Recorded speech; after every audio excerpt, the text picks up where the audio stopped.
हाँ जी, ਆਪਾਂ ਸ਼ੁਰੂ ਕੀਤਾ ਹੈ sorry paper number 4।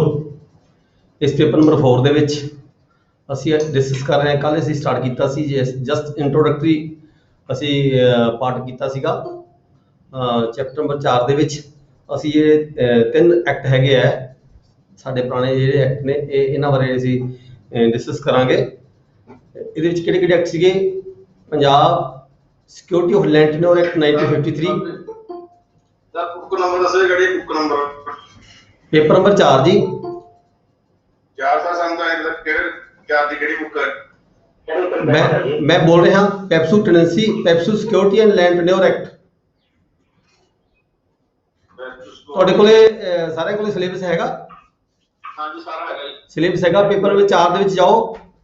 Paper number 4 'ਚ ਦੇਖੋ ਤੁਸੀਂ, ਤੁਹਾਡੇ ਕੋਲ ਲਿਖਿਆ ਹੋਏਗਾ PEPSU tenancy and PEPSU security Punjab security and land tenure act. ਮੈਂ ਬੋਰਡ ਤੇ ਲਿਖਿਆ ਸਾਹਮਣੇ, ਬੋਰਡ ਤੇ ਨੇ ਬੁੱਕਸ ਇਹ ਜਿਹੜੇ ਬੁੱਕਸ ਹੈ ਨਹੀਂ ਸਰ। ਹੈ ਜੀ।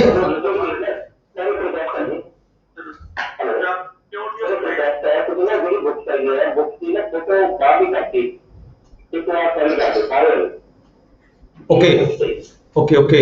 ਵੈਸੇ ਤੁਸੀਂ ਫਾਰ ਦਾ ਟਾਈਮਿੰਗ ਦੇਖੋ, ਮੈਂ ਬੋਰਡ ਤੇ ਪਿੱਛੇ ਬੋਰਡ ਤੇ ਲਿਖੀਆਂ ਹੋਈਆਂ ਨੇ ਤਿੰਨ ਬੁੱਕਸ ਜਿਹੜੀਆਂ ਅੱਜ ਡਿਸਕਸ ਕਰਾਂਗੇ ਅਸੀਂ, ਜਿਹਦੇ ਸੰਬੰਧ ਵਿੱਚ ਅਸੀਂ ਡਿਸਕਸ ਕਰ ਰਹੇ ਹਾਂ।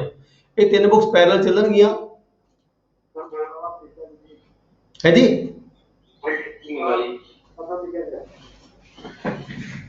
ਨਜ਼ਰ ਆ ਰਿਹਾ ਜੀ? ਸਰ ਇੱਕ ਵਾਰ ਗਰੁੱਪ ਵਿੱਚ ਪਾ ਦਿਓ ਕਿਹੜੀ ਬੁੱਕ ਕਿਹੜੇ ਪੇਪਰ ਦੀ ਹੈ, ਪਹਿਲੇ ਦੂਜੇ ਤੀਜੇ ਹਫਤੇ ਦੀ। ਓਕੇ। ਸਾਨੂੰ ਫਿਲਹਾਲ ਬੁੱਕਾਂ ਦੀ ਪਛਾਣ ਹੈ ਜੀ ਕਿਹੜੇ ਪੇਪਰ ਦੀ। ਕੋਈ ਗੱਲ ਨਹੀਂ, ਪਛਾਣ ਹੋ ਜਾਏਗੀ, ਕਰਵਾ ਦਾਂਗੇ ਸਾਰੀ। ਜਿੱਥੇ ਤੁਸੀਂ ਪਰਸਨਲ ਵੀ ਡਿਸਕਸ ਕਰ ਸਕਦੇ ਹੋ ਕਿਸੇ ਵੇਲੇ ਜੇ ਕੋਈ ਦਿੱਕਤ ਤੁਹਾਨੂੰ ਆਉਂਦੀ ਹੈ। ਵੈਸੇ ਇਹ ਮੈਂ ਜਿਹੜੀਆਂ ਬੋਰਡ ਤੇ ਲਿਖੀਆਂ ਹੋਈਆਂ ਨੇ, ਤਿੰਨ ਬੁੱਕਸ ਲਿਖੀਆਂ ਹੋਈਆਂ ਨੇ, ਇਹ ਚੌਥੇ ਨੰਬਰ ਪੇਪਰ ਦਾ ਕੁਝ ਪਾਰਟ ਹੈ, ਜਾਂ ਸਾਰੀਆਂ ਨਹੀਂ ਹੈਗੀਆਂ, ਜੇ ਹੋਰ ਬੁੱਕਸ ਵੀ ਹੋਣਗੀਆਂ। ਮੈਂ ਤੁਹਾਨੂੰ ਉਹਦੇ 'ਚ ਕਨਫਿਊਜ਼ ਨਹੀਂ ਕਰਨਾ ਚਾਹਾਂਗਾ, ਪਰ ਜਿਹੜੀਆਂ ਆਪਾਂ ਡਿਸਕਸ ਕਰ ਰਹੇ ਹਾਂ ਸਿਰਫ ਉਹਦੇ ਬਾਰੇ ਮੈਂ ਲਿਖਿਆ ਹੈਗਾ ਪਿਛਲੇ ਪਾਸੇ ਬੋਰਡ ਤੇ। ਮੈਂ ਬੋਲ ਕੇ ਸੁਣਾ ਦੇਣਾ। Punjab security of land tenure act 1953। 53 ਵਾਲੀ ਹੈਗੀ ਹੈ ਸਰ, ਠੀਕ ਹੈ ਜੀ। ਹਾਂ ਇਹ ਠੀਕ ਹੈ। ਇਹ ਜਿਹੜੀ ਤੁਸੀਂ ਦਿਖਾ ਰਹੇ ਹੋ ਮੈਨੂੰ security of land tenure act ਜਿਹੜਾ ਵੀ ਦਿਖਾ ਰਿਹਾ ਹੈ, ਮਿਸਟਰ ਗੈਰੀ ਗਿਲ ਦਿਖਾ ਰਹੇ ਨੇ, ਠੀਕ ਹੈ। ਇਹੀ ਬੁੱਕ ਹੈਗੀ ਹੈ। ਤੇ ਸੈਕੰਡ ਹੈਗੀ ਹੈ PEPSU tenancy and agriculture act 1955। ਹਾਂਜੀ ਹਾਂਜੀ, ਠੀਕ ਹੈ ਜੀ। ਇੱਕ ਹੈਗਾ ਆਪਣੇ ਕੋਲੇ ਜਿਹਨੂੰ ਆਪਾਂ ਸਰਪਲਸ ਐਕਟ ਕਹਿ ਦਿੰਦੇ ਹਾਂ, ਸੀਲਿੰਗ ਦਾ ਕਾਨੂੰਨ, ਉਹ ਹੈਗਾ ਲੈਂਡ ਰਿਫਾਰਮਸ ਐਕਟ 1972। ਇਹ ਤਿੰਨੋਂ ਜਿਹੜੇ ਐਕਟ ਨੇ ਇਹ ਮਿਲਦੇ ਜੁਲਦੇ ਨੇ। ਇਹ ਜਿਹੜਾ ਨਵਾਂ 1972 ਦਾ ਐਕਟ ਬਣ ਚੁੱਕਿਆ ਹੈ, ਇਹ ਬਣਨ ਦੇ ਨਾਲ ਜਿਹੜੇ ਪਿਛਲੇ ਦੋ ਐਕਟ ਸੀ ਉਹ ਖਤਮ ਹੋ ਚੁੱਕੇ ਨੇ।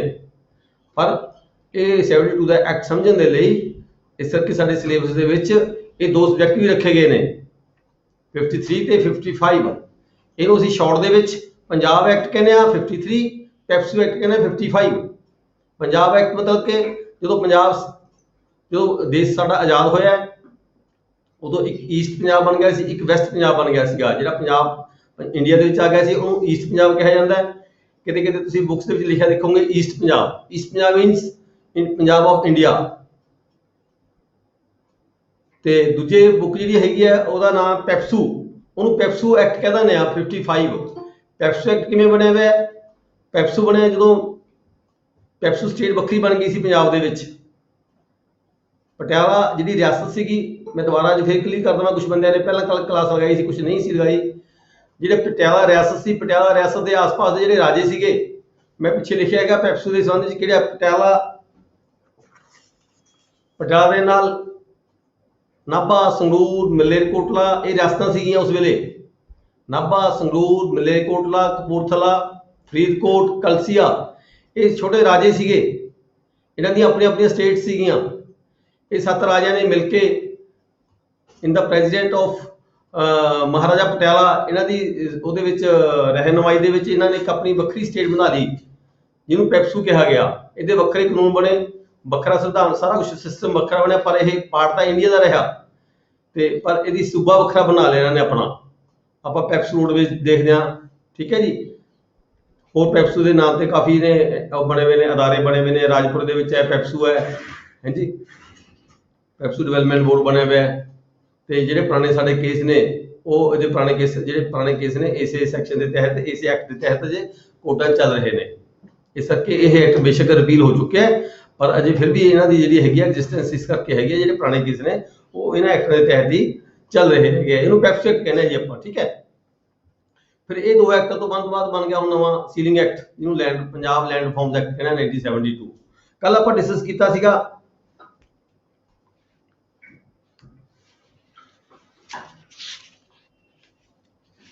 ਇਹ ਜਿਹੜਾ ਪੰਜਾਬ ਐਕਟ ਸੀਗਾ, ਇਹਦੇ ਰਿਗਾਰਡਿੰਗ ਸਰ ਇੱਕ ਮਿੰਟ ਪਲੀਜ਼ ਜੀ। ਸਰ ਕੱਲ ਤੁਸੀਂ ਪੈਪਸੂ ਦੇ ਫੁੱਲ ਫਾਰਮ ਦੱਸੇ ਸੀ, ਪਟਿਆਲਾ ਈਸਟ ਪੂਰੀ ਲਿਖੀ ਨਹੀਂ ਹੈ। Patiala East Punjab States Union, general state union, States Union. States ਇੱਥੇ ਉਹਨੂੰ ਕਿਹਾ ਗਿਆ ਰਿਆਸਤਾਂ ਨੂੰ, ਰਿਆਸਤਾਂ ਨੂੰ ਸਟੇਟਸ ਕਿਹਾ ਗਿਆ। ਜਿਹੜੀਆਂ ਰਿਆਸਤਾਂ ਸੀਗੀਆਂ ਜਿਵੇਂ ਰਾਜਾ ਮਲੇਰਕੋਟਲਾ, ਰਾਜਾ ਨਾਭਾ, ਰਾਜਾ ਸੰਗਰੂਰ, ਰਾਜਾ ਫਰੀਦਕੋਟ, ਰਾਜਾ ਕਪੂਰਥਲਾ, ਰਾਜਾ ਕਲਸੀਆ, ਠੀਕ ਹੈ ਜੀ। ਇਹ ਇਹਨਾਂ ਦਾ ਮੁਖੀ ਸੀਗੇ ਮਹਾਰਾਜਾ ਪਟਿਆਲਾ। ਇਹ ਸਾਰੇ ਰਾਜਾ ਨੇ ਮਿਲ ਕੇ ਇੱਕ ਯੂਨੀਅਨ ਬਣਾ ਲਈ ਸੀ, ਉਸ ਯੂਨੀਅਨ ਦਾ ਨਾਮ ਪਾਇਆ ਸੀ ਪੈਪਸੂ, ਠੀਕ ਹੈ। ਇਹ ਅੱਗੇ ਫਿਰ ਇਹ 1956 ਦੇ ਵਿੱਚ 11/11/1956 ਨੂੰ ਜਿਹੜੀ ਇਹ ਪੈਪਸੂ ਸਟੇਟ ਸੀਗੀ ਇਹ ਪੰਜਾਬ ਦੇ ਵਿੱਚ ਮਰਜ ਹੋ ਚੁੱਕੀ 1/11/1956, ਠੀਕ ਹੈ ਜੀ। ਇਹ ਹੁਣ ਆਪਾਂ ਜਿਹੜਾ ਐਕਟ ਦੀ ਗੱਲ ਕਰਦੇ ਹਾਂ, ਪੰਜਾਬ ਐਕਟ 1953 ਦੀ ਗੱਲ ਕਰ ਰਹੇ ਹਾਂ। ਪੰਜਾਬ ਐਕਟ 1953 ਦੇ ਸੰਬੰਧ ਵਿੱਚ ਆਪਾਂ ਕੱਲ ਇਹਦੀਆਂ ਡੈਫੀਨੇਸ਼ਨਸ ਪੜ੍ਹੀਆਂ ਸੀ। ਪਹਿਲਾਂ ਤਾਂ ਇਹ ਸੀਗਾ, ਤੁਹਾਨੂੰ ਇਹ ਪਤਾ ਹੋਣਾ ਚਾਹੀਦਾ ਹੈ ਜਾਣਕਾਰੀ, ਜੇ ਤੁਹਾਨੂੰ ਜਾਣਕਾਰੀ ਹੋਏਗੀ ਤਾਂ ਤੁਹਾਨੂੰ ਇਹਨਾਂ ਐਕਟਾਂ ਤੋਂ ਕਦੀ ਡਰ ਨਹੀਂ ਲੱਗੇਗਾ ਵੀ ਇਹ ਐਕਟ ਬਣੇ ਕਿਉਂ, ਇਹਨਾਂ ਦੀ ਲੋੜ ਕਿਉਂ ਪਈ, ਸਰਕਾਰ ਨੂੰ ਇਹ ਐਕਟ ਬਣਾਉਣੇ ਕਿਉਂ ਪਏ, ਇਹਦਾ ਆਬਜੈਕਟ ਕੀ ਸੀ ਬਣਾਉਣ ਦਾ ਇਸ ਐਕਟ ਦਾ। ਇਹਦੇ ਵਿੱਚ ਕੀ ਸੀਗਾ, ਇਹ ਜਿਹੜਾ ਐਕਟ ਬਣਿਆ ਪਹਿਲਾ ਪੈਪਸ, ਜਿਹਨੂੰ ਪੰਜਾਬ ਐਕਟ ਕਹਿੰਦੇ ਆ, ਇਹ ਬਣਿਆ 15 ਅਪ੍ਰੈਲ 1953 ਨੂੰ। 15 ਹਾਂਜੀ ਸਰ ਸਾਡੇ ਕੋਲ ਜਿਹੜੀ ਬੁੱਕ ਹੈਗੀ ਆ ਉਹ 1955 ਵਾਲੀ ਹੈਗੀ ਹੈ। ਨਹੀਂ, ਤੁਸੀਂ 53 ਵਾਲੀ ਨਿਕਾਲੋ ਪਹਿਲਾਂ ਜੀ। 53 ਵਾਲੀ ਹੈ ਜੀ। ਹਾਂ ਚਲੋ ਕੋਈ ਗੱਲ ਨਹੀਂ, ਸੁਣ ਲਓ ਤੁਸੀਂ, ਕੋਈ ਗੱਲ ਨਹੀਂ। ਤੁਹਾਨੂੰ ਜਲਦਬਾਜ਼ੀ ਜੀ ਨਹੀਂ ਪੜਾਵਾਂਗੇ, ਆਰਾਮ ਨਾਲ ਪੜਾਵਾਂਗੇ। 53 ਵਾਲੀ ਬੁੱਕਸ ਬਾਅਦ ਤੁਸੀਂ ਲੈਓਗੇ, ਜਦੋਂ ਪੜੋਗੇ ਤੁਹਾਨੂੰ ਸਾਰਾ ਕੁਝ ਸਮਝ ਆ ਜਾਏਗਾ। ਨਹੀਂ ਜਿਹੜਾ ਪੇਪਰ ਆਣਾ ਆ ਉਹ 1955 ਵਿੱਚੋਂ ਆਉਣਾ ਜਾਂ 1953 ਚ ਆਉਣਾ? ਸਾਰਿਆਂ ਦੀ ਆਣਾ ਜੀ, ਤਿੰਨੇ ਬੁੱਕਸ ਨੇ ਤੁਹਾਡੇ ਸਿਲੇਬਸ ਦੇ ਵਿੱਚ, ਤਿੰਨੇ ਬੁੱਕਸ ਨੇ। ਜਿਹੜੀ 53 ਵਾਲੀ ਬੁੱਕਸ ਹੈ ਉਹ ਪੰਜਾਬ ਐਕਟ ਹੈ, ਜਿਹੜੀ 55 ਵਾਲੀ ਬੁੱਕ ਹੈ ਉਹ ਪੈਪਸੂ ਐਕਟ ਹੈ। ਪੰਜਾਬ ਐਕਟ ਤੇ ਦੇਖੋ, ਮੈਂ ਫਿਰ ਦੁਬਾਰਾ ਇੱਕ ਵਾਰੀ ਕਲੀਅਰ ਕਰ ਦਵਾਂ, ਪੰਜਾਬ ਐਕਟ ਦੇ ਵਿੱਚ ਤੇ ਪੈਪਸੂ ਐਕਟ 'ਚ ਫਰਕ ਹੈ।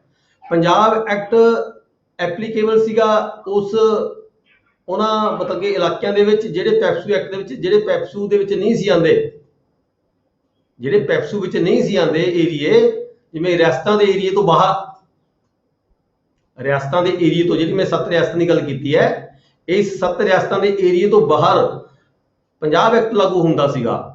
ਕੋਈ ਵੀ ਕੇਸ ਚੱਲਦਾ ਸੀ, ਕੋਈ ਵੀ ਮੁਕੱਦਮਾ ਚੱਲਦਾ ਸੀ, ਕਿਸੇ ਦੀ ਲੈਂਡ ਸੀਲਿੰਗ ਹੋਣੀ ਸੀਗੀ ਜਾਂ ਕੋਈ ਟੈਨੈਂਸੀ ਦੇ ਸੰਬੰਧ 'ਚ ਡੀਲ ਕਰਨਾ ਸੀ, ਉੱਥੇ ਉਹਨਾਂ ਏਰੀਆ ਦੇ ਵਿੱਚ ਪੰਜਾਬ ਐਕਟ ਲਾਗੂ ਸੀਗਾ। ਜਿਹੜਾ ਸੀ ਪੈਪਸੂ ਐਕਟ 55 ਵਾਲਾ, ਇਹ 55 ਵਾਲਾ ਪੈਪਸੂ ਐਕਟ ਸਿਰਫ ਪੈਪਸੂ ਦੇ ਇਲਾਕੇ ਸੀ, ਜਿਹੜੇ ਰਿਆਸਤਾਂ ਦੇ ਇਲਾਕੇ, ਪਟਿਆਲਾ ਰਿਆਸਤ, ਸੰਗਰੂਰ, ਨਾਭਾ, ਮਲੇਰਕੋਟਲਾ, ਕਪੂਰਥਲਾ, ਫਰੀਦਕੋਟ, ਕਲਸੀਆ, ਸਿਰਫ ਇੱਥੇ ਇਹਨਾਂ ਇਲਾਕਿਆਂ ਦੇ ਵਿੱਚ ਜਿਹੜੇ ਏਰੀਆ ਪੈਂਦਾ ਸੀਗਾ, ਇੱਥੇ ਪੈਪਸੂ ਐਕਟ ਚੱਲਦਾ ਸੀ। ਕਾਨੂੰਨ ਮਿਲਦਾ ਜੁਲਦਾ ਸੀ, ਲਗਭਗ ਕਾਨੂੰਨ ਮਿਲਦਾ ਜੁਲਦਾ ਸੀ, ਥੋੜਾ ਥੋੜਾ ਫਰਕ ਸੀਗਾ। ਉਹਦੇ ਬਾਰੇ ਆਪਾਂ ਡਿਸਕਸ ਕਰਦੇ ਹਾਂ, ਤੁਹਾਨੂੰ ਸਾਰਾ ਕਲੀਅਰ ਹੋ ਜਾਏਗਾ, ਠੀਕ ਹੈ ਜੀ। ਹੁਣ ਆਪਾਂ ਗੱਲ ਕਰਦੇ ਸੀ ਪੰਜਾਬ ਐਕਟ ਦੀ 1953 ਦੀ।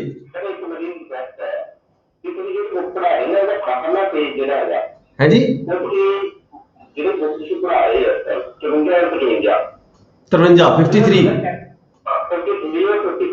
53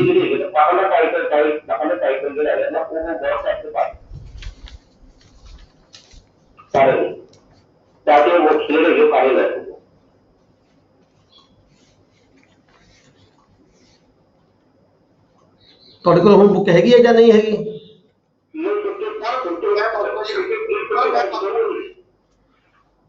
ਇਹ ਪਾ ਦਾਂਗੇ ਜੀ ਤੁਹਾਡੇ ਆਨਲਾਈਨ ਗਰੁੱਪ 'ਚ ਪਾ ਦਾਂਗੇ ਅਸੀਂ ਬੁੱਕਸ ਦਾ, ਤੁਸੀਂ ਉਹਦੇ ਅਕੋਰਡਿੰਗ ਬੁੱਕਸ ਪਰਚੇਜ ਕਰ ਲਿਓ, ਠੀਕ ਹੈ ਜੀ। ਹੁਣ ਤੁਸੀਂ ਸੁਣੋ ਪਲੀਜ਼, ਕਲਾਸ ਨੂੰ ਥੋੜਾ ਡਿਸਟਰਬ ਨਾ ਕਰੋ। ਇਹ ਤੁਸੀਂ ਅੱਜ ਜੇ ਤੁਹਾਡੇ ਕੋਲ ਬੁੱਕ ਨਹੀਂ ਹੈਗੀ ਤਾਂ ਤੁਸੀਂ ਸੁਣ ਲਓ ਬਸ ਪਲੀਜ਼, ਨਹੀਂ ਬਹੁਤ ਹੈਗਾ, ਸਫੀਸ਼ੀਐਂਟ ਹੈ। ਤੇ ਆਪਦਾ ਪੈਨ ਕਾਪੀ ਨਾਲ ਰੱਖ ਲਓ ਤੇ ਨੋਟ ਕਰੀ ਜਾਓ, ਮਾੜਾ ਮਾੜਾ ਸੈਕਸ਼ਨਸ ਨੋਟ ਕਰੀ ਜਾਓ, ਠੀਕ ਹੈ ਜੀ। ਹਾਂ ਜੀ, पेपर च हैगी ਉਹ 3 ਨੰਬਰ ਦੀ ਗੱਲ ਨਹੀਂ ਕਰਦੇ, ਮੈਂ ਆਪਾਂ 4 ਪੜ੍ਹ ਰਹੇ ਹਾਂ। पंजाब टैनेंसी एक्ट ਨਹੀਂ, ਇਹ ਟੈਨੈਂਸੀ ਐਕਟ ਨਹੀਂ ਹੈਗਾ ਜੀ। ਮੈਂ ਤੁਹਾਨੂੰ ਕਿਹਾ ਵੀ ਆਪਣਾ ਸਿਲੇਬਸ ਧਿਆਨ ਨਾਲ ਦੇਖੋ। ਸਿਲੇਬਸ ਧਿਆਨ ਨਾਲ ਦੇਖੋ। 4 ਨੰਬਰ ਪੇਪਰ ਦੇ ਵਿੱਚ ਥੋੜਾ ਜਿਹੀ ਮਿਹਨਤ ਕਰਕੇ ਨਾ ਤੁਸੀਂ ਬੁੱਕਸ ਨੂੰ ਆਇਡੈਂਟੀਫਾਈ ਕਰੋ। 4 ਨੰਬਰ ਪੇਪਰ ਦੀਆਂ ਜਿਹੜੀਆਂ ਬੁੱਕਸ ਨੇ ਉਹਨੂੰ ਅਲੱਗ ਕਰ ਲਓ, 3 ਨੰਬਰ ਦੀਆਂ ਨੂੰ ਅਲੱਗ ਕਰ ਲਓ। ਜਿਹੜੀ ਪੰਜਾਬ ਟੈਨੈਂਸੀ ਐਕਟ ਹੈ, ਟੈਨੈਂਸੀ ਐਕਟ 3 ਨੰਬਰ ਪੇਪਰ 'ਚ ਆ ਜਾਂਦੀ ਹੈ, ਠੀਕ ਹੈ। ਆਪਾਂ 4 ਨੰਬਰ ਦੀਆਂ ਜਿਹੜੀਆਂ ਬੁੱਕਸ ਨੇ, ਮੈਂ ਦੁਬਾਰਾ ਰਿਪੀਟ ਕਰ ਦੇਣਾ। ਪੰਜਾਬ ਐਕਟ 53, ਜਿਹੜਾ ਤੁਸੀਂ ਟੈਨੈਂਸੀ ਐਕਟ ਦੀ ਗੱਲ ਕਰਦੇ ਹੋ, ਉਹ ਟੈਨੈਂਸੀ ਐਕਟ 1887 ਹੈਗਾ, 87, ਠੀਕ ਹੈ ਜੀ। ਹਾਂ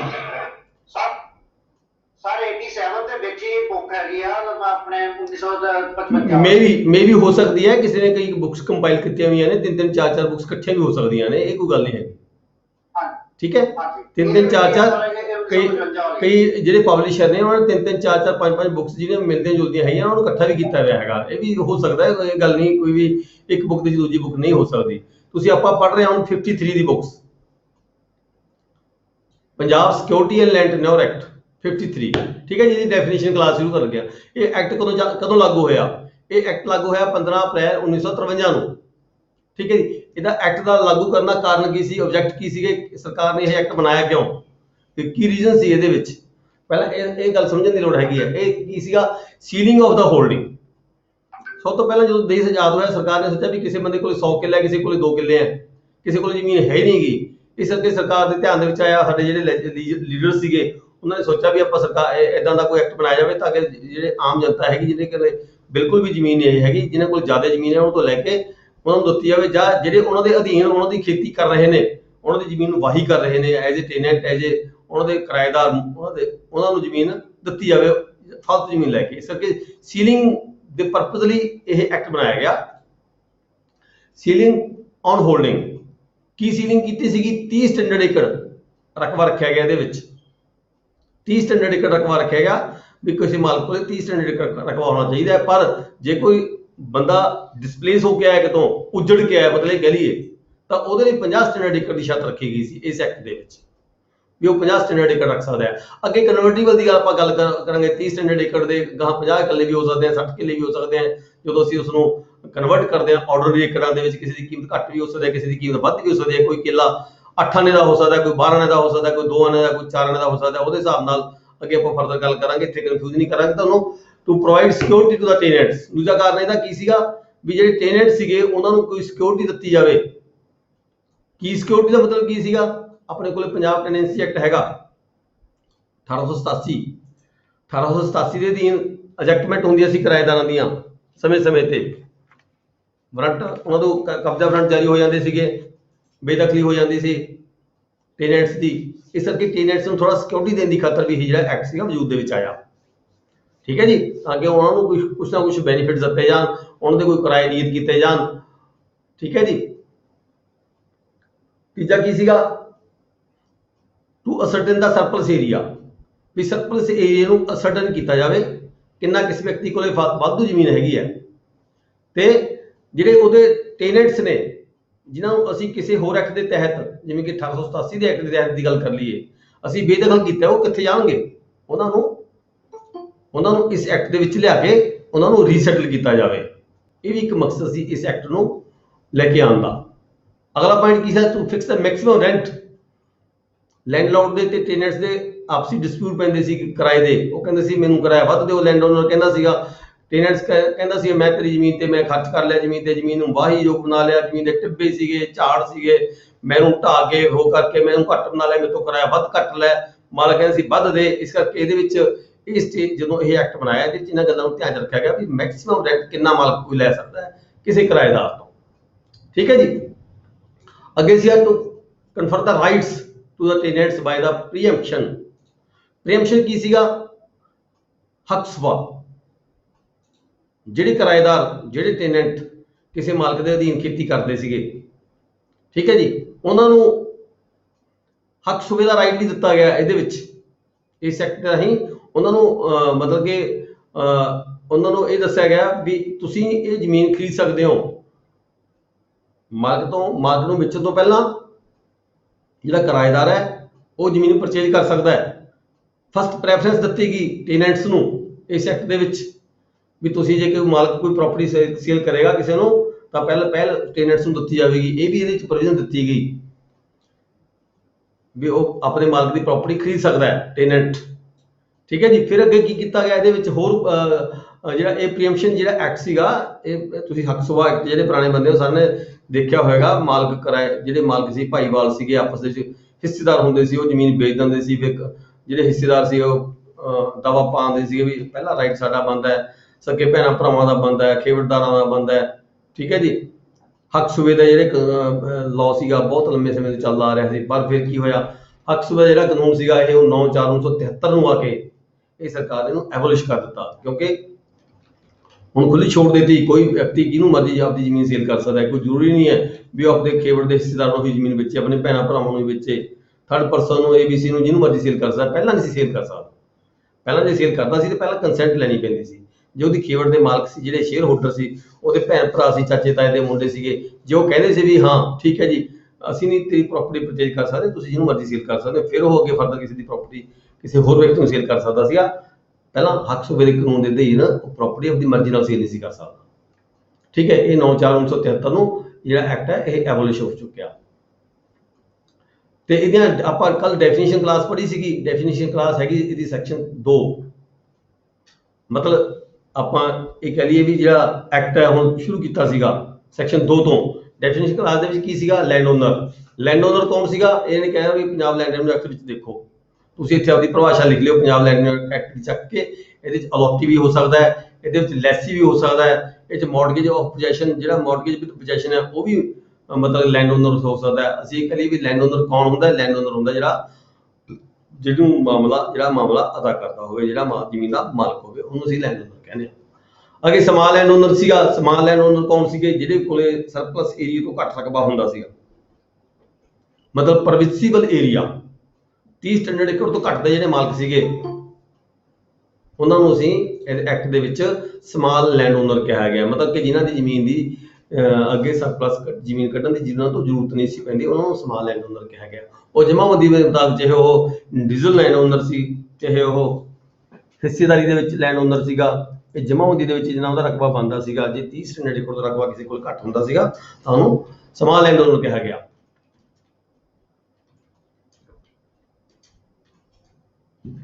ਅਗਲੀ ਕਲੌਜ਼ ਹੈ ਜੀ ਇਹਦੇ ਵਿੱਚ ਪਰਮਿਸਿਬਲ ਏਰੀਆ ਦੀ। ਆਪਾਂ ਸੈਕਸ਼ਨ 2 ਪੜ੍ਹ ਰਹੇ ਹਾਂ ਜੀ। ਪਰਮਿਸਿਬਲ ਏਰੀਆ ਸਬ ਕਲਾਸ 3। ਪਰਮਿਸਿਬਲ ਏਰੀਆ ਕੀ ਹੈ, ਕੋਈ ਮਾਲਕ ਕਿੰਨੀ ਜ਼ਮੀਨ ਰੱਖ ਸਕਦਾ ਹੈ, ਇਸ ਐਕਟ ਦੇ ਵਿੱਚ ਪ੍ਰਾਵਧਾਨ ਕੀਤਾ ਗਿਆ। ਮਤਲਬ ਮੇਨ ਕੀਤਾ ਗਿਆ 30 ਸਟੈਂਡਰਡ ਏਕੜ। 30 ਸਟੈਂਡਰਡ ਏਕੜ ਕੋਈ ਵਿਅਕਤੀ ਕੋਈ ਜ਼ਮੀਨ ਰੱਖ ਸਕਦਾ ਹੈਗਾ। ਠੀਕ ਹੈ। ਪਰ ਜੇ ਉਹਨੂੰ ਅਸੀਂ ਕਨਵਰਟ ਕਰ ਦਈਏ ਆਰਡਨਰੀ ਏਕੜਾਂ ਦੇ ਵਿੱਚ ਤਾਂ 60 ਮੈਕਸਿਮਮ 60।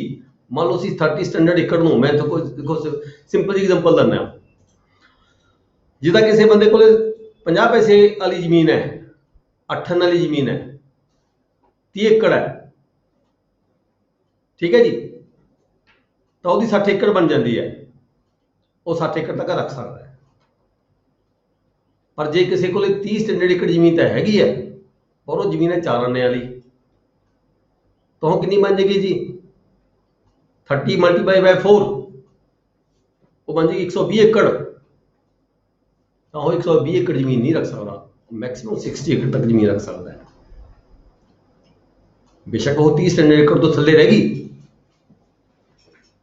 ਠੀਕ ਹੈ ਜੀ। 60 ਏਕੜ ਜਦੋਂ ਅਸੀਂ ਦੇਵਾਂਗੇ ਉਹ 30 ਸਟੈਂਡਰਡ ਏਕੜ ਤੋਂ ਥੱਲੇ ਰਹਿ ਗਈ। ਪਰ ਇੱਥੇ ਕਿਉਂਕਿ ਸਰਕਾਰ ਨੇ ਜਦੋਂ ਇਹਨਾਂ ਨੇ ਕਾਨੂੰਨ ਬਣਾਇਆ, ਇਹਨਾਂ ਨੇ ਸੋਚਿਆ ਹੋਏਗਾ, ਕੀ ਕੀਤਾ ਹੋਏਗਾ ਵੀ ਕਈ ਵਾਰੀ ਕੋਈ ਆਪਣੀ ਕਿਸੇ ਮੈਨੀਪੂਲੇਸ਼ਨ ਦੇ ਨਾਲ ਆਪਣੀ ਜ਼ਮੀਨ ਦੀ ਕੋਈ ਕੀਮਤ ਘੱਟ ਪਵਾ ਲੇ, ਹੋਰ ਕਰ ਲੇ, ਜੇ ਕਰ ਲੇ। ਠੀਕ ਹੈ ਜੀ। ਇਸ ਕਰਕੇ ਤਾਂ ਕਿ ਕੋਈ ਬੈਨੀਫਿਟ ਇਹਦਾ ਦੂਜੇ ਪਾਸੇ ਨਾਲ ਨੈਗੇਟਿਵ ਤੌਰ ਤੇ ਨਾ ਲਵੇ, ਇਸ ਕਰਕੇ ਇਹਨਾਂ ਨੇ ਇੱਕ ਲਿਮਿਟ ਲਗਾਤੀ ਵੀ ਮੈਕਸਿਮਮ ਜਦੋਂ ਤੁਸੀਂ 30 ਸਟੈਂਡਰਡ ਏਕੜ ਨੂੰ ਤੁਸੀਂ ਆਰਡਨਰੀ ਏਕੜ ਦੇ ਵਿੱਚ ਤਬਦੀਲ ਕਰਨਾ ਹੈ, ਕਨਵਰਟ ਕਰਨਾ ਹੈ, ਤਾਂ ਬੇਸ਼ੱਕ ਜੇ ਤੁਹਾਡੇ 60 ਕਿੱਲੇ ਤੋਂ 70 ਕਿੱਲੇ ਬਣ ਗਏ, 80 ਕਿੱਲੇ ਬਣ ਗਏ, 90 ਕਿੱਲੇ ਬਣ ਗਏ, ਤਾਂ ਉੱਥੇ ਇੱਕ ਸ਼ਰਤ ਲਗਾਤੀ ਵੀ ਤੁਸੀਂ 60 ਏਕੜ ਤੋਂ ਵੱਧ ਜ਼ਮੀਨ ਨਹੀਂ ਰੱਖ ਸਕਦੇ। ਇਸੇ ਤਰ੍ਹਾਂ ਆਰਡਨਰੀ ਵਿਅਕਤੀ ਨੂੰ ਤਾਂ ਦਿੱਤੀ ਸੀ 30 ਸਟੈਂਡਰਡ ਏਕੜ, ਪਰ ਜਿਹੜੇ ਬੰਦੇ ਉਜੜ ਕੇ ਆਏ ਡਿਸਪਲੇਸਡ ਪਰਸਨ, ਉਹਨਾਂ ਦੇ ਲਈ ਜਿਹੜੀ ਸ਼ਰਤ ਸੀਗੀ ਪਰਮਿਸਿਬਲ ਏਰੀਆ ਦੀ, ਉਹ ਹੈ ਜੀ 50 ਏਕੜ, 50 ਸਟੈਂਡਰਡ ਏਕੜ। 50 ਸਟੈਂਡਰਡ ਏਕੜ ਦੇ ਵਿੱਚ ਨਾਲ ਇਹ ਵੀ ਲਗਾਤਾ ਵੀ ਜੇ ਉਸ ਨੂੰ ਅਸੀਂ ਕਨਵਰਟ ਕਰਦੇ ਹਾਂ ਆਰਡੀਨਰੀ ਏਕੜ ਦੇ ਵਿੱਚ ਤਾਂ ਉਹ 100 ਏਕੜ ਹੋ ਸਕਦੀ ਹੈ, ਉਹ ਮੈਕਸਿਮਮ 100 ਕਿੱਲਾ ਤੱਕ ਉਹ ਰੱਖ ਸਕਦਾ ਹੈਗਾ ਸੀ। ਠੀਕ ਹੈ ਜੀ। ਪਰ ਜੇਕਰ ਉਹਨੂੰ 30 ਏਕੜ ਤੋਂ ਵੱਧ ਤੇ 50 ਏਕੜ ਤੋਂ ਘੱਟ ਜ਼ਮੀਨ ਅਲਾਟ ਕੀਤੀ ਜਾਂਦੀ ਸੀਗੀ ਸਟੈਂਡਰਡ ਏਕੜ ਤੋਂ, ਕਿਉਂਕਿ 50 ਸਟੈਂਡਰਡ ਏਕੜ ਤੋਂ ਥੱਲੇ ਰਹਿ ਗਈ ਵੈਸੇ 30 ਸਟੈਂਡਰਡ ਏਕੜ ਤੋਂ ਉੱਪਰ ਚਲੀ ਗਈ, 50 ਸਟੈਂਡਰਡ ਏਕੜ ਤੋਂ ਥੱਲੇ ਰਹਿ ਗਈ, ਤਾਂ ਜਿੰਨੀ ਜ਼ਮੀਨ ਉਹਨੂੰ ਅਲਾਟ ਕੀਤੀ ਗਈ ਹੈ ਉਹ ਉਨੀ ਜ਼ਮੀਨ ਰੱਖਣ ਦਾ ਹੱਕਦਾਰ ਹੈਗਾ। ਜੇਕਰ 30 ਸਟੈਂਡਰਡ ਏਕੜ ਤੋਂ ਘੱਟ ਜ਼ਮੀਨ ਅਲਾਟ ਕੀਤੀ ਗਈ ਹੈ, ਠੀਕ ਹੈ ਜੀ, ਤਾਂ ਜਿਹੜੀ ਜ਼ਮੀਨ ਹੈ ਉਸ ਨੂੰ ਅਲਾਟ ਕੀਤੀ ਗਈ ਹੈ ਉਹ ਮੈਕਸਿਮਮ 30 ਸਟੈਂਡਰਡ ਏਕੜ ਜੇ ਕਨਵਰਟ ਕਰ ਦਈਏ ਤਾਂ 30 ਸਟੈਂਡਰਡ ਏਕੜ ਤੱਕ ਹੋ ਸਕਦੀ ਹੈ। ਨੈਕਸਟ ਸੈਕਸ਼ਨ 4 ਸੀਗਾ ਜੀ, ਸਬ ਸੈਕਸ਼ਨ 4, ਇਹ ਸੀਗਾ ਰਿਜ਼ਰਵ ਏਰੀਆ। ਰਿਜ਼ਰਵ ਏਰੀਆ ਕੀ ਹੁੰਦਾ ਹੈ? ਰਿਜ਼ਰਵ ਏਰੀਆ ਉਹ ਹੁੰਦਾ ਹੈ ਜਦੋਂ ਕੋਈ ਮਾਲਕ ਜਿਹਦੀ ਜ਼ਮੀਨ ਸਰਪਲਸ ਨਿਕਲਣੀ ਹੋਵੇ ਉਹ ਆਪਣਾ ਕੁਝ ਏਰੀਆ ਰਿਜ਼ਰਵ ਕਰ ਲੈਂਦਾ ਵੀ ਮੈਨੂੰ ਆਹ ਜ਼ਮੀਨ ਛੱਡ ਦਿਓ, ਇਹ ਜ਼ਮੀਨ ਮੈਂ ਆਪਣੇ ਪਾਸ ਰੱਖਣੀ ਹੈ। ਆਪਣੇ ਪਾਸ ਰੱਖੀ ਹੋਈ ਜ਼ਮੀਨ ਨੂੰ ਅਸੀਂ ਰਿਜ਼ਰਵ ਏਰੀਆ ਕਹਿੰਦੇ ਆ। ਜਦੋਂ ਮਾਲਕ ਜਿਹਨੂੰ ਉਹ ਮਤਲਬ ਇਹ ਕਹਿ ਲਈਏ ਵੀ ਜਿਹਨੂੰ ਉਹ ਮਾਲਕ ਸੈਲਫ ਕਲਟੀਵੇਟ ਕਰਦਾ ਹੋਵੇ, ਖੁਦ ਕਾਸ਼ਤ ਕਰਦਾ ਹੋਵੇ, ਆਪਣੇ ਨੌਕਰਾਂ ਲਈ ਕਾਸ਼ਤ ਕਰਵਾਉਂਦਾ ਹੋਵੇ, ਆਪਣੇ ਪਰਿਵਾਰ ਦੇ ਮੈਂਬਰਾਂ ਲਈ ਕਾਸ਼ਤ ਕਰਵਾਉਂਦਾ ਹੋਵੇ, ਜਾਂ ਉਹਨੇ ਪਾਰਟੀਕੂਲਰ ਆਪਣਾ ਬਾਗ ਲਾਇਆ ਹੋਇਆ ਹੋਵੇ, ਠੀਕ ਹੈ, ਆਪਣੇ ਕਿਸੇ ਰਿਸ਼ਤੇਦਾਰ ਰਾਹੀਂ ਕਾਸ਼ਤ ਕਰਵਾ ਰਿਹਾ ਹੋਵੇ, ਉਹ ਆਪਣੇ ਏਰੀਆ ਨੂੰ ਰਿਜ਼ਰਵ ਕਰ ਸਕਦਾ ਹੈਗਾ। ਠੀਕ ਹੈ। ਅੱਗੇ ਸੈਕਸ਼ਨ ਹੈਗੀ ਸੀ 5, ਸਬ ਸੈਕਸ਼ਨ 5 ਕਲਾਸ 2 ਦੀ, ਇਹ ਹੈਗਾ ਸੀ ਸਟੈਂਡਰਡ ਏਕੜ। ਸਟੈਂਡਰਡ ਏਕੜ ਕੀ ਹੁੰਦੇ ਆ ਆਪਾਂ ਪਹਿਲਾਂ ਵੀ ਡਿਸਕਸ ਕੀਤਾ, ਮੈਂ ਦੁਬਾਰਾ ਫਿਰ ਇੱਕ ਵਾਰੀ ਕਰ ਦੇਣਾ। ਸਟੈਂਡਰਡ ਏਕੜ ਉਹ ਜ਼ਮੀਨ ਹੁੰਦੀ ਹੈ ਜਿਹਦੀ ਜ਼ਮੀਨ ਦੀ ਕੀਮਤ 16 ਆਨੇ ਹੁੰਦੀ ਹੈ। ਠੀਕ ਹੈ ਜੀ।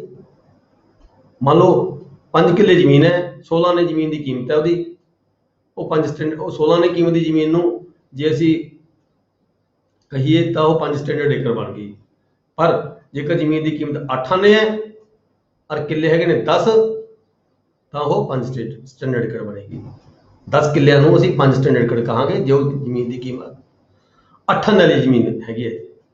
ਠੀਕ ਹੈ ਜੀ। ਸਰਪਲਸ ਏਰੀਆ ਅੱਗੇ ਸੈਕਸ਼ਨ 5A ਹੈ, ਸਬ ਸੈਕਸ਼ਨ 5A ਹੈ ਕਲਾਸ 2 ਦੀ, ਸੌਰੀ ਸੈਕਸ਼ਨ 2 ਦੀ sub section 5A surplus area. Surplus area ਆਪਾਂ ਨੂੰ ਸਾਰਿਆਂ ਨੂੰ ਪਤਾ ਕੀ ਹੁੰਦਾ ਜੀ, ਜਦੋਂ ਕਿਸੇ ਦਾ ਪਰਮਿਸਿਬਲ ਏਰੀਆ ਕੱਢ ਕੇ ਫालतू ਰਕਬਾ ਬਚ ਜਾਂਦਾ ਉਹਨੂੰ ਅਸੀਂ ਸਰਪਲਸ ਏਰੀਆ ਕਹਿੰਦੇ ਹਾਂ, ਜਿਹੜਾ ਕਿ ਸਰਕਾਰ ਨੇ ਆਪਣੇ ਪੱਧਰ ਤੇ ਫਿਰ ਵੱਖਰੇ ਕਾਨੂੰਨ ਦੇ ਰਾਹੀਂ, ਵੱਖਰੇ ਐਕਟਾਂ ਦੇ ਰਾਹੀਂ ਫਰਦਰ ਅਲਾਟਮੈਂਟ ਕੀਤੀ ਜਾਣੀ ਹੁੰਦੀ ਹੈ। ਟੇਨੈਂਟ ਕੌਣ ਹੁੰਦਾ ਹੈ ਜੀ? ਅੱਗੇ ਸਬ ਸੈਕਸ਼ਨ 6 ਟੇਨੈਂਟ ਜਿਹੜਾ ਕਿਰਾਇਆ ਅਦਾ ਕਰਦਾ ਹੈ ਮਾਲਕ ਨੂੰ। ਠੀਕ ਹੈ ਜੀ। ਖੇਤੀ ਕਰਦਾ, ਜ਼ਮੀਨ ਉਹਦੀ ਬੰਦ ਹੈ ਤੇ ਕਿਰਾਇਆ ਅਦਾ ਕਰਦਾ ਹੈ। ਇਹ ਜਿਹੜਾ ਟੇਨੈਂਟ ਹੈ, ਟੈਨੈਂਸੀ ਐਕਟ ਦੇ ਵਿੱਚ ਦੀ ਡਿਟੇਲ ਪਰਿਭਾਸ਼ਾ ਦਿੱਤੀ ਵੀ ਹੈ, ਤੁਸੀਂ ਇਹਦੇ ਵਿੱਚ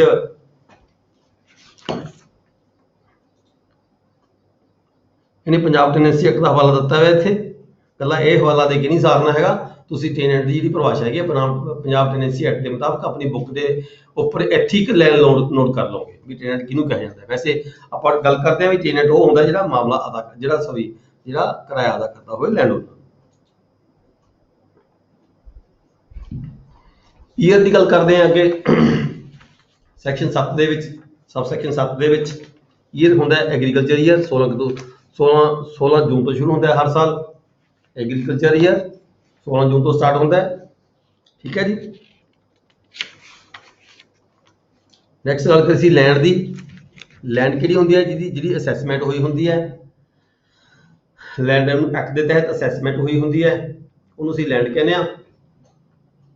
ਇਹ ਵੀ ਪੰਜਾਬ ਟੈਨੈਂਸੀ ਐਕਟ ਦੇ ਵਿੱਚ ਇਹਦੀ ਪਰਿਭਾਸ਼ਾ ਦਿੱਤੀ ਗਈ ਹੈ। ਇੱਥੇ ਵੀ ਤੁਸੀਂ ਉਹਦੀ ਨੋਟ ਕਰ ਲਿਓ, ਉੱਥੋਂ ਲੈ ਕੇ ਇੱਥੇ ਇੱਕ ਲਾਈਨ ਲਿਖ ਲਿਓ ਜਿਹੜੀ ਪੰਜਾਬ ਟੈਨੈਂਸੀ ਐਕਟ ਦੀ ਪਰਿਭਾਸ਼ਾ ਦਿੱਤੀ ਗਈ ਹੈ। ਚੱਕ ਕੇ ਇੱਦਾਂ ਨਹੀਂ ਲਿਖਣਾ ਇਕੱਲਾ, ਜੇ ਇਸ ਪੇਪਰ ਦੇ ਵਿੱਚ ਸਾਨੂੰ ਲੈਂਡ ਦੀ ਪਰਿਭਾਸ਼ਾ ਪੁੱਛਦਾ ਹੈ ਤਾਂ ਅਸੀਂ ਪੰਜਾਬ ਟੈਨੈਂਸੀ ਐਕਟ ਦੀ ਪਰਿਭਾਸ਼ਾ ਇੱਥੇ ਨੋਟ ਕਰ ਲਓ ਆਪਣੀ ਕਾਪੀ ਦੇ ਬੁੱਕ ਦੇ ਉੱਪਰ, ਉਹ ਦਿਖ ਦੇਣੀ ਹੈ। ਸੈਲਫ ਕਲਟੀਵੇਸ਼ਨ ਕੌਣ ਹੈ ਜੀ? ਸੈਲਫ ਕਲਟੀਵੇਸ਼ਨ ਪਤਾ ਹੀ ਆਪਾਂ ਨੂੰ, ਜਿਹੜਾ ਖੁਦ ਖੇਤੀ ਕਰਦਾ ਹੋਵੇ, ਉਹਦੇ ਪਰਿਵਾਰ ਦੇ ਮੈਂਬਰ ਖੇਤੀ ਕਰਦੇ ਹੋਣ, ਠੀਕ ਹੈ, ਜਾਂ ਉਹਦੀ ਸੁਪਰਵਿਜ਼ਨ 'ਚ ਉਹ ਖੇਤੀ ਹੁੰਦੀ ਹੋਵੇ, ਉਹਨੂੰ ਸੈਲਫ ਕਲਟੀਵੇਟਰ ਕਹਾਂਗੇ। ਪ੍ਰਸਕ੍ਰਾਈਬ ਈਅਰ ਜਿਹੜੇ ਇਸ ਰੂਲਸ ਦੇ ਤਹਿਤ ਜੇ ਕੋਈ ਕੰਮ ਕਰਨੇ ਆ ਉਹ ਇਸ ਰੂਲ ਦੇ ਤਹਿਤ ਪ੍ਰਸਕ੍ਰਾਈਬ ਕੀਤੇ ਜਾਂਦੇ ਆ। ਡਿਸਪਲੇਸ ਪਰਸਨ ਕੌਣ ਹੁੰਦੇ ਆ ਜੀ? Sub section 11 meaning assign to it East Punjab Displace Persons Act 1949। East Punjab Displace Persons Act 1949 ਬਣਿਆ ਜਦੋਂ ਦੇਸ਼ ਆਜ਼ਾਦ ਹੋਇਆ। ਠੀਕ ਹੈ ਜੀ। ਬਹੁਤ ਸਾਰੇ ਲੋਕ ਇੱਧਰ ਉੱਧਰ ਹੋਏ, ਕੁਛ ਇੱਧਰੋਂ ਪਾਕਿਸਤਾਨ ਚਲੇ ਗਏ, ਕੁਛ ਪਾਕਿਸਤਾਨ ਤੋਂ ਇੱਧਰ ਆ ਗਏ। ਇਹਨਾਂ ਨੂੰ ਸੈਟਲਮੈਂਟ ਕਰਨਾ ਸੀਗਾ। ਦੇਖੋ ਬਹੁਤ ਵੱਡਾ ਵਰਕ ਸੀਗਾ ਉਸ ਵੇਲੇ। ਸਾਡੇ ਜਿਹੜੇ ਪੂਰਵਜ ਸੀ, ਇਹਨਾਂ ਨੇ ਇਹ ਰੈਵਨਿਊ ਡਿਪਾਰਟਮੈਂਟ 'ਚ ਕੰਮ ਕਰਦੇ ਸੀ। ਅਸੀਂ ਮਤਲਬ ਕਿ ਉਹਨਾਂ ਦਾ ਭੁੱਲ ਨਹੀਂ ਸਕਦੇ ਵੀ ਉਹਨਾਂ ਨੇ ਕਿਵੇਂ ਸੈਟਲਮੈਂਟ ਕੀਤਾ, ਕਿਵੇਂ ਲੋਕਾਂ ਨੂੰ ਦੁਬਾਰਾ ਰੀਸੈਟਲ ਕੀਤਾ। ਉਸ ਵੇਲੇ ਐਕਟ ਸਰਕਾਰ ਨੇ ਬਣਾਏ। ਇਹ ਜਿਹੜਾ ਰੀਸੈਟਲਮੈਂਟ ਐਕਟ ਸੀਗਾ 1949, ਇਸ ਐਕਟ ਦੇ ਤਹਿਤ ਜਿਹੜੇ ਜਿਸ ਵਿਅਕਤੀ ਨੂੰ ਇਹ ਅਸੀਂ ਡਿਸਪਲੇਸਡ ਪਰਸਨ ਕਹਿੰਦੇ ਸੀਗੇ, ਕਿਹੜੀਆਂ ਸ਼ਰਤਾਂ ਤੇ ਲਾਗੂ ਹੁੰਦੀਆਂ ਸੀਗੀਆਂ, ਠੀਕ ਹੈ ਜੀ, ਉਹਨੂੰ ਡਿਸਪਲੇਸਡ ਪਰਸਨ ਕਿਹਾ ਜਾਂਦਾ ਸੀਗਾ ਜੀ। सबसेक्शन 2 खत्म होती है इत्थे।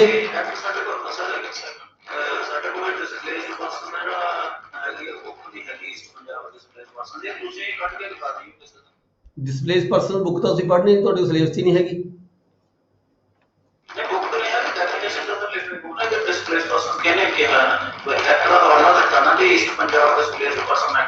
हाँ उतों लिख लिया, उतों लिखा लांगे तुहानू। ਇਹ 1949 ਦਾ ਜਿਹੜਾ ਐਕਟ ਸੀਗਾ, 1949 ਦੇ ਐਕਟ ਦੇ ਵਿੱਚ ਜਿਵੇਂ 1949 ਦਾ ਐਕਟ ਬਣਿਆ ਡਿਸਪਲੇਸ ਪਰਸਨ, ਉਸ ਤੋਂ ਬਾਅਦ ਦੇਖੋ ਇਹ ਐਕਟ ਬਣਿਆ 1950। 1949 ਦੇ ਐਕਟ ਦੇ ਵਿੱਚ ਡਿਸਪਲੇਸ ਪਰਸਨ ਦੀ ਪਰਿਭਾਸ਼ਾ ਦਿੱਤੀ ਗਈ, ਡਿਸਪਲੇਸ ਪਰਸਨ ਕੌਣ-ਕੌਣ ਹੁੰਦੇ ਆ। ਉਸ ਤੋਂ ਬਾਅਦ ਇਹ 1950 ਦਾ ਐਕਟ ਬਣਿਆ evacuee property administration of evacuee property act 1950 ਇਹ ਬਣਿਆ। ਇਹਦੇ ਤਹਿਤ ਫਿਰ ਜ਼ਮੀਨਾਂ ਅਲਾਟ ਹੋਈਆਂ ਲੋਕਾਂ ਨੂੰ ਇਸ ਐਕਟ ਦੇ ਤਹਿਤ, ਠੀਕ ਹੈ ਜੀ। ਉਹ ਪਰਿਭਾਸ਼ਾ ਤੁਹਾਨੂੰ ਉੱਥੋਂ ਲਿਖਾ ਦਾਂਗੇ, ਪਰ ਆਪਾਂ ਜ਼ਿਆਦਾ ਡਿਸਪਲੇਸ ਪਰਸਨ ਵੈਸੇ ਸਿੰਪਲ ਜੀ ਗੱਲ ਮੈਂ ਕਰਦਾ ਵੀ ਡਿਸਪਲੇਸ ਪਰਸਨ ਉਹ ਸੀਗੇ ਜਿਹੜੇ ਉਜੜ ਕੇ ਇੱਧਰੋਂ ਉੱਧਰ, ਇਹ ਨਹੀਂ ਕੋਈ ਜ਼ਰੂਰੀ ਸੀਗਾ ਵੀ ਕਿੱਥੋਂ ਆਏ ਕਿੱਥੋਂ ਨਹੀਂ ਆਏ, ਜਿਹੜੇ ਉਜੜ ਕੇ ਆਪਣੀ ਜ਼ਮੀਨਾਂ ਛੱਡ ਕੇ ਕਿਤੇ ਹੋਰ ਜਾ ਕੇ ਸੈਟਲ ਹੋਏ ਸੀਗੇ, ਉਹਨਾਂ ਨੂੰ ਅਸੀਂ ਡਿਸਪਲੇਸ ਪਰਸਨ ਕਿਹਾ ਗਿਆ ਸੀਗਾ।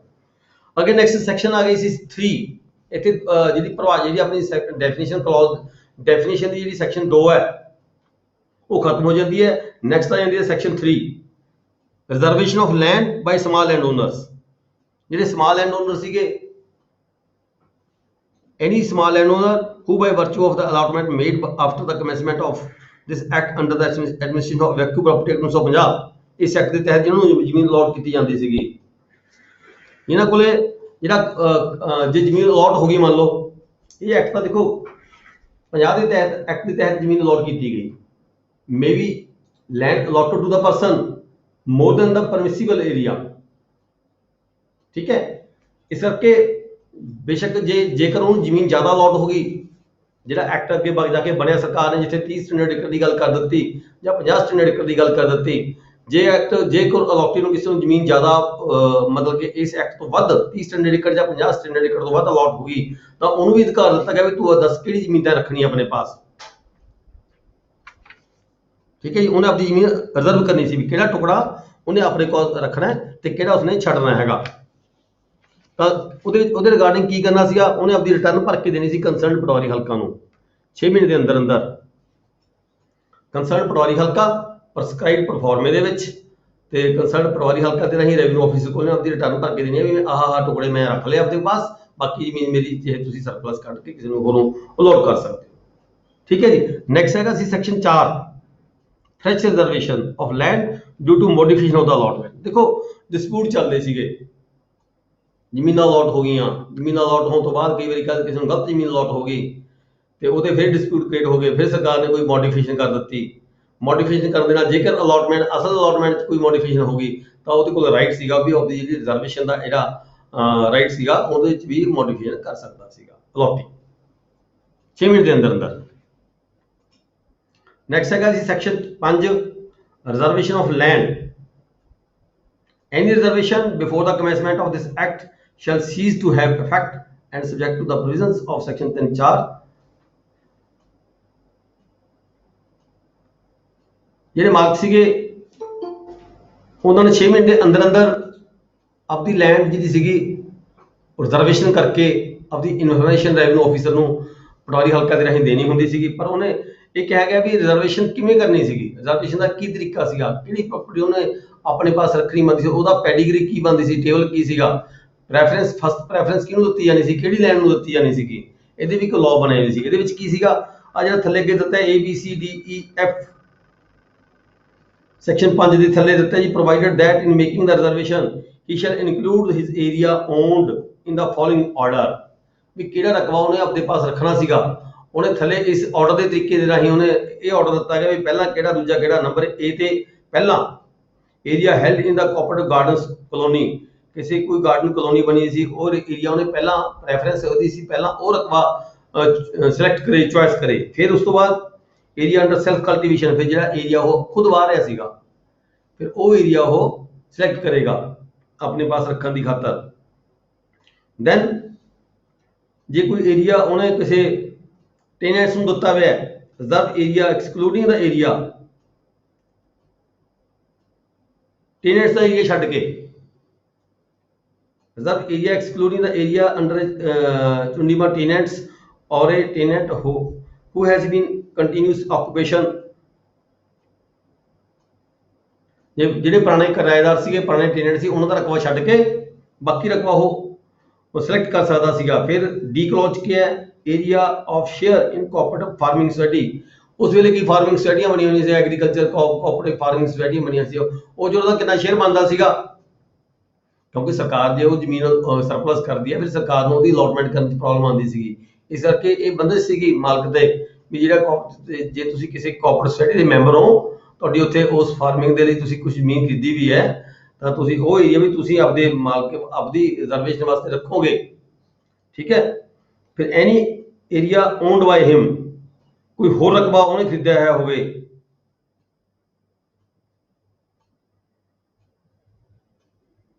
ਫਿਰ ਇਸ ਤਰ੍ਹਾਂ ਇਹ ਟੇਬਲ ਬਣਿਆ ਹੋਇਆ ਹੈਗਾ ਜਿਹਦੇ ਉਹਨੂੰ ਪ੍ਰੈਫਰੈਂਸ ਦੇਣੀ ਪੈਂਦੀ ਸੀ। ਪਹਿਲਾਂ ਕਿਹੜਾ ਰਕਬਾ ਉਹ ਆਪਦੇ ਪਾਸ ਰਿਜ਼ਰਵ ਰੱਖੇਗਾ।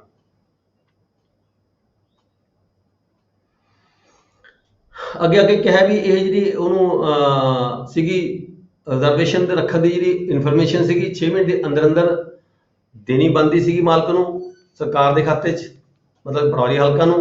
ਜੇ ਕੋਈ ਨਹੀਂ ਸੀ ਦਿੰਦਾ ਤਾਂ ਉਹ ਫਰਦਰ ਫਿਰ ਕੀ ਸੀਗਾ, ਉਹ ਸਰਕਾਰ ਕੋਲੇ ਜਿਹੜਾ ਕੰਪਲੀਟ ਆਫੀਸਰ ਸੀਗਾ, ਫਿਰ ਉਹਦੇ ਕੋਲੇ ਅਧਿਕਾਰ ਸੀਗਾ ਵੀ ਕਿਹੜਾ ਮਰਜ਼ੀ ਰਕਬਾ ਉਹਦਾ ਛੱਡ ਸਕਦਾ ਸੀ ਤੇ ਕਿਹੜਾ ਸਰਪਲਸ ਡਿਕਲੇਅਰ ਕਰ ਸਕਦਾ ਸੀ। ਨੈਕਸਟ ਸੈਕਸ਼ਨ ਆ ਜਾਂਦੀ 5A। 5A 'ਚ ਕੀ ਕਿਹਾ ਗਿਆ ਜੀ, declaration supported by affidavit to be furnished by certain land owners and tenants. ਦੇਖੋ ਇਹ ਇਕੱਲਾ ਮਾਲਕਾਂ ਤੇ ਲਾਗੂ ਨਹੀਂ ਸੀ ਹੁੰਦਾ ਇਹ ਐਕਟ। ਜੇ ਕਿਸੇ ਟੈਨੈਂਟ ਕੋਲੇ 100 ਏਕੜ ਜ਼ਮੀਨ ਹੈ, 30 ਸਟੈਂਡਰਡ ਏਕੜ ਤੋਂ ਜ਼ਿਆਦਾ ਹੈ, ਤਾਂ ਉਹਨੂੰ ਵੀ ਉਹਦੀ ਜ਼ਮੀਨ ਵੀ ਸਰਪਲਸ ਨਿਕਲਦੀ ਸੀ, ਲੈਂਡ ਓਨਰ ਦੀ ਵੀ ਤੇ ਟੈਨੈਂਟਸ ਦੀ ਵੀ। ਤੇ ਇਹਦੇ ਨਾਲ ਜਦੋਂ ਉਸਨੇ ਆਪਦਾ ਰਿਟਰਨ ਭਰ ਕੇ ਦੇਣੀ ਸੀ ਪਟਵਾਰੀ ਹਲਕਾ ਨੂੰ, ਤਾਂ ਰਿਟਰਨ ਦੇ ਨਾਲ ਇੱਕ ਹਲਫੇ ਬਿਆਨ ਵੀ ਦੇਣਾ ਹੁੰਦਾ ਸੀਗਾ, ਤਾਂ ਕਿ ਉਹ ਆਪਦਾ ਜਿਹੜਾ ਇਹ ਹੈ ਬਿਲਕੁਲ ਉਹਦੇ 'ਚ ਸਹੁੰ ਚੁੱਕਣੀ ਹੁੰਦੀ ਹੈ ਐਫੀਡੇਵਿਟ ਦੇ ਵਿੱਚ। ਆਪਾਂ ਸਾਰੇ ਜਾਣਦੇ ਹਾਂ ਵੀ ਜਿਹੜੀ ਮੇਰੀ ਰਿਟਰਨ ਭਰ ਕੇ ਦਿੱਤੀ ਗਈ ਹੈ ਇਹ ਮੇਰੀ ਬਿਲਕੁਲ ਸਹੀ ਹੈ ਤੇ ਮੈਂ ਇਹਦਾ ਜ਼ਿੰਮੇਵਾਰ ਹਾਂ। ਦ ਕੰਟੈਂਟਸ ਆਫ ਦਾ ਜਿਹੜੇ ਹੈਗੇ ਨੇ ਮੇਰੇ ਇਹ ਕਰੈਕਟ ਨੇ, ਮੇਰੀ ਨੌਲੇਜ ਦੇ ਮੁਤਾਬਕ ਇਹ ਸਹੀ ਹੈਗੀ ਹੈ। ਇਹਦੇ ਨਾਲ ਇੱਕ ਹਲਫੇ ਬਿਆਨ ਦੇਣਾ ਹੁੰਦਾ ਸੀਗਾ। ਠੀਕ ਹੈ ਜੀ। 6 ਮਹੀਨੇ ਦੇ ਅੰਦਰ ਜਦੋਂ ਇਹ ਐਕਟ ਲਾਗੂ ਹੋਇਆ, ਉਸ ਐਕਟ ਦੇ ਲਾਗੂ ਹੋਣ ਤੋਂ ਬਾਅਦ 6 ਮਹੀਨੇ ਦੇ ਅੰਦਰ ਪਟਵਾਰੀ ਹਲਕਾ ਨੂੰ, ਕਿਹੜੇ ਨੂੰ, ਜਿਸ ਸਰਕਲ 'ਚ ਉਹਦੀ ਜ਼ਮੀਨ ਪੈਂਦੀ ਹੋਵੇ, shall furnish within a period of 6 months from the commencement of the Punjab Security Land Tenure Act। ਠੀਕ ਹੈ ਜੀ। 6 ਮਹੀਨੇ ਦੇ ਅੰਦਰ ਉਹਨੇ ਡੈਕਲੇਰੇਸ਼ਨ ਦੇਣੀ ਹੁੰਦੀ ਸੀ। ਆਪਣੀ ਡੈਕਲੇਰੇਸ਼ਨ ਦੇ ਨਾਲ ਆਪਣੀ ਜਿਹਦੀ ਰਿਟਰਨ ਭਰ ਕੇ ਦੇਣੀ ਸੀ ਉਹਦੇ ਨਾਲ ਇੱਕ ਡੈਕਲੇਰੇਸ਼ਨ ਵੀ ਨਾਲ ਦੇਣੀ ਸੀ।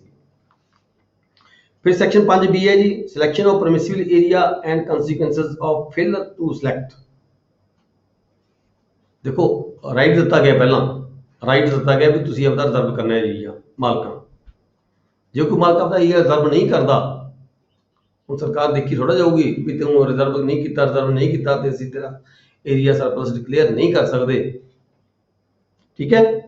Any landowner who has not exercised his right of reservation under this act may select his permissible area and intimate the selection to the prescribed authority within the period of specified 5A।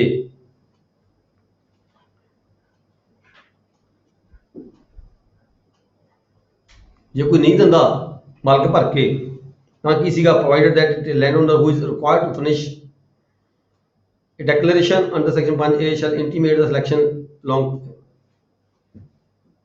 ਜੇਕਰ ਕੀ ਹੈ, if landowner fails to select his permissible area, ਤਾਂ ਕੀ ਹੈ, prescribed authority ਨੂੰ power ਸੀਗੀ, ਮਤਲਬ concerned ਤਹਿਸੀਲਦਾਰ ਨੂੰ ਜਾਂ land acquisition collector ਨੂੰ ਪਾਵਰ ਸੀਗੀ, ਉਹ ਕਿਹੜਾ ਵੀ ਏਰੀਆ ਉਹਦਾ ਜਿਹੜਾ ਸਰਪਲਸ ਡਿਕਲੇਅਰ ਕਰ ਸਕਦਾ ਸੀਗਾ ਤੇ ਕਿਹੜਾ ਵੀ ਏਰੀਆ ਉਹਦੇ ਪਾਸ ਛੱਡ ਸਕਦਾ ਸੀ।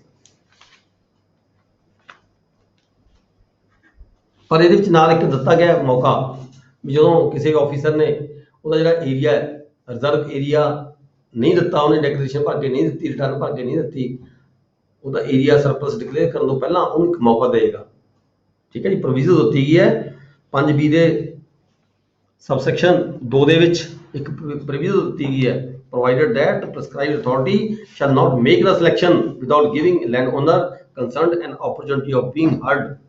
ਉਹਨੂੰ ਸੁਣੇ ਬਗੈਰ ਉਹਦਾ ਜਿਹੜਾ ਏਰੀਆ ਸਰਪਲਸ ਨਹੀਂ ਕਰੇਗੀ, ਇੱਕ ਮੌਕਾ ਸੁਣਨ ਦਾ ਉਹਨੂੰ ਦਿੱਤਾ ਜਾਵੇਗਾ। ਅੱਗੇ ਹੈਗਾ ਸੈਕਸ਼ਨ 5C। 5C ਚ ਕੀ ਹੈ ਜੀ? Penalty for failure to furnish declaration. ਜੇ ਕੋਈ ਬੰਦਾ, ਜੇ ਕੋਈ ਮਾਲਕ ਲੈਂਡ ਓਨਰ ਮੇ ਵੀ ਟੈਨੈਂਟ, ਜੇ ਉਹ ਕੋਈ ਆਪਣੀ ਰਿਟਰਨ ਭਰ ਕੇ ਨਹੀਂ ਦਿੰਦਾ ਤਾਂ ਜਿਹੜਾ ਕੰਪੀਟੈਂਟ ਅਥਾਰਟੀ ਹੈ, ਨਾਟ ਬਿਲੋ ਦਾ ਰੈਂਕ ਆਫ ਕਲੈਕਟਰ, ਉਹਨੂੰ ਜੁਰਮਾਨਾ ਲਗਾ ਸਕਦਾ ਸੀਗਾ। ਜੁਰਮਾਨਾ ਕਿੰਨਾ?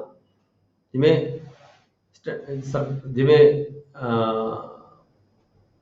30 ਸਟੈਂਡਰਡ ਏਕੜ ਦੀ ਥਾਂ ਤੇ 10 ਸਟੈਂਡਰਡ ਏਕੜ ਰਕਬਾ ਉਹਦੇ ਕੋਲ ਛੱਡ ਸਕਦਾ ਸੀ। 10 ਸਟੈਂਡਰਡ ਏਕੜ ਰਕਬਾ ਛੱਡ ਕੇ ਬਾਕੀ ਸਾਰਾ ਰਕਬਾ ਦਾ ਸਰਪਲਸ ਡਿਕਲੇਅਰ ਕੀਤਾ ਜਾ ਸਕਦਾ ਸੀ। ਇਹ ਜਿਹੜਾ ਸੈਕਸ਼ਨ ਹੈ 5C ਹੈਗਾ। ਠੀਕ ਹੈ ਜੀ।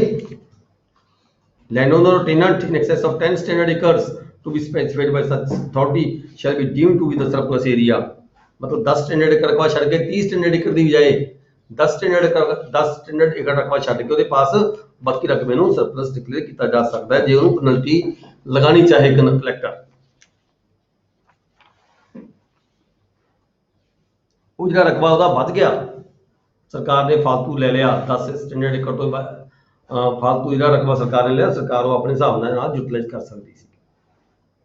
shall be utilized by the state government for the purpose mentioned in section 10A। 10A section ਦਿੱਤੀ ਗਈ ਇਹਦੇ ਵਿੱਚ, ਅੱਗੇ ਜਾ ਕੇ ਆਪਾਂ ਪੜਾਂਗੇ, ਉਹਦੇ ਮੁਤਾਬਕ ਉਹ ਸਰਕਾਰ ਨੇ ਯੂਟਿਲਾਈਜ਼ ਕਰਨਾ ਹੁੰਦਾ ਹੈ। ਫਿਰ ਇੱਥੇ ਗੱਲ ਫੇਰ ਆ ਜਾਂਦੀ ਹੈ ਵੀ ਉਹਨੂੰ ਜੁਰਮਾਨਾ ਲਗਾਉਣ ਤੋਂ ਪਹਿਲਾਂ ਫਿਰ ਕੰਪੀਟੈਂਟ ਅਥਾਰਟੀ ਨੂੰ ਮਤਲਬ ਕਿ ਉਹਨੂੰ ਓਪਰਚੁਨਿਟੀ ਦੇਣਾ ਜ਼ਰੂਰੀ ਹੁੰਦੀ ਹੈ। ਬਗੈਰ ਓਪਰਚੁਨਿਟੀ ਦਿੱਤੇ ਜਿਹੜਾ ਉਹਦਾ ਰਕਬਾ ਹੈਗਾ 10 ਸਟੈਂਡਰਡ ਏਕੜ ਤੋਂ ਜਿਹੜਾ ਵੱਧ ਸਰਪਲਸ ਡਿਕਲੇਅਰ ਕੀਤਾ ਜਾਂਦਾ, ਨਹੀਂ ਕੀਤਾ ਜਾ ਸਕਦਾ ਮੌਕਾ ਦੇ ਬਗੈਰ। सबसेक्शन 2 है जी, where a landowner or tenant who is required to furnish a declaration under section 5A fails to do so, the prescribed authority may in respect of मतलब ਇੱਥੇ ਇਹ ਕਿਹਾ ਗਿਆ ਵੀ ਜੋ ਕੋਈ ਬੰਦਾ, ਕੋਈ ਵਿਅਕਤੀ, ਕੋਈ ਲੈਂਡ ਓਨਰ, ਕੋਈ ਟੈਨੈਂਟ ਆਪਣੀ ਇਨਫੋਰਮੇਸ਼ਨ ਨਹੀਂ ਦਿੰਦਾ ਵੀ ਮੇਰੇ ਕੋਲ ਕਿੰਨਾ ਰਕਬਾ ਫालतू ਹੈ, ਤਾਂ ਜੇ ਕਲੈਕਟਰ ਹੈ, ਤਾਂ ਜੇ ਰੈਵਨਿਊ ਆਫੀਸਰ ਹੈ, ਤਾਂ ਉਹ ਜਿਹੜੀ ਇਨਫੋਰਮੇਸ਼ਨ ਹੈ ਉਹ ਵਿਅਕਤੀ ਦੀ ਬਜਾਏ ਰੈਵਨਿਊ ਪਟਵਾਰੀ ਹਲਕਾ ਦੇ ਰਾਹੀਂ ਲਈ ਜਾਂਦੀ ਹੈ। ਇਹ ਸੈਕਸ਼ਨ सबसेक्शन 2 ਦੇ ਵਿੱਚ ਦੱਸਿਆ ਗਿਆ। ਨੈਕਸਟ ਆ ਜਾਂਦਾ ਹੈ ਸੈਕਸ਼ਨ 8। ਸੈਕਸ਼ਨ 8 ਆਪਾਂ ਇੱਥੇ ਡਿਸਕੰਟੀਨਿਊ ਕਰਾਂਗੇ। ਇਹ ਦੇਖੋ, ਇਹ ਜਿਹੜਾ ਕਾਨੂੰਨ ਹੈ, ਇਹ ਐਕਟ ਹੈ ਜਿਹੜਾ ਆਪਾਂ ਪੜ੍ਹ ਰਹੇ ਹਾਂ, ਇਹ ਐਕਟ ਦੇ ਵਿੱਚ ਦੋ ਤਰ੍ਹਾਂ ਦੀਆਂ ਦੱਸਿਆ ਗਿਆ। ਇੱਕ ਤਾਂ ਹੈਗਾ ਸਿਰਫ ਟੈਨੈਂਸੀ ਬਾਰੇ ਦੱਸਿਆ ਗਿਆ। ਹੁਣ ਜਿਹੜੇ ਸੈਕਸ਼ਨ 8 ਤੋਂ ਅੱਗੇ ਸਾਰਾ ਟੈਨੈਂਟਸ ਦੇ ਬਾਰੇ ਗੱਲ ਕਰਦਾ ਹੈ। ਟੈਨੈਂਟਸ ਬਾਰੇ ਇਹ ਤੋਂ ਪਹਿਲਾਂ ਜਿਹੜੀ ਗੱਲ ਚੱਲ ਰਹੀ ਸੀ ਉਹ ਚੱਲ ਰਹੀ ਸੀਗੀ ਸਰਪਲਸ ਆਫ ਲੈਂਡ ਦੇ ਬਾਰੇ। ਆਪਾਂ ਮੇਨ ਆਪਣੀ ਕੰਸੈਂਟ੍ਰੇਸ਼ਨ ਹੋ ਗਈ surplus of land the, we surplus land ਕਿਵੇਂ ਡਿਕਲੇਅਰ ਕੀਤੀ ਜਾਂਦੀ ਹੈ। ਠੀਕ ਹੈ, ਇਹ ਜਿਹੜਾ ਐਕਟ ਹੈਗਾ ਆਪਾਂ ਇੱਥੇ ਬੰਦ ਕਰਾਂਗੇ ਕਿਉਂਕਿ ਸਰਪਲਸ ਬਾਰੇ ਆਪਾਂ ਸਾਰਾ ਇੱਥੇ ਤੱਕ ਸੀਗਾ, ਸਿਰਫ ਸੈਕਸ਼ਨ 7 ਤੱਕ ਸੀਗਾ। ਇਦੋਂ ਅੱਗੇ ਟੈਨੈਂਸੀ ਐਕਟ ਸਟਾਰਟ ਹੋ ਜਾਂਦਾ ਹੈ। ਟੈਨੈਂਸੀ ਜਿਹੜਾ ਐਕਟ ਹੈਗਾ ਇਹ ਰਿਲੇਟਡ ਵਿਦ ਦਾ 1887 ਹੈਗਾ। ਜਦੋਂ ਤੁਸੀਂ ਉਹ ਪੜਾਂਗੇ ਤਾਂ ਸਾਨੂੰ ਸਾਰਾ ਡਿਕਲੇਅਰ ਉੱਥੋਂ ਕਲੀਅਰ ਹੋਏਗਾ। ਇੱਥੇ ਬੰਦ ਕਰਕੇ ਆਪਾਂ ਹੁਣ ਚੱਲਾਂਗੇ ਜੀ ਪੈਪਸੂ ਐਕਟ 1955। ਪੈਪਸੂ ਐਕਟ 1955 ਇਹ ਬੁੱਕ ਨਿਕਾਲ ਲਓ ਜੀ ਪੈਪਸੂ ਐਕਟ ਵਾਲੀ।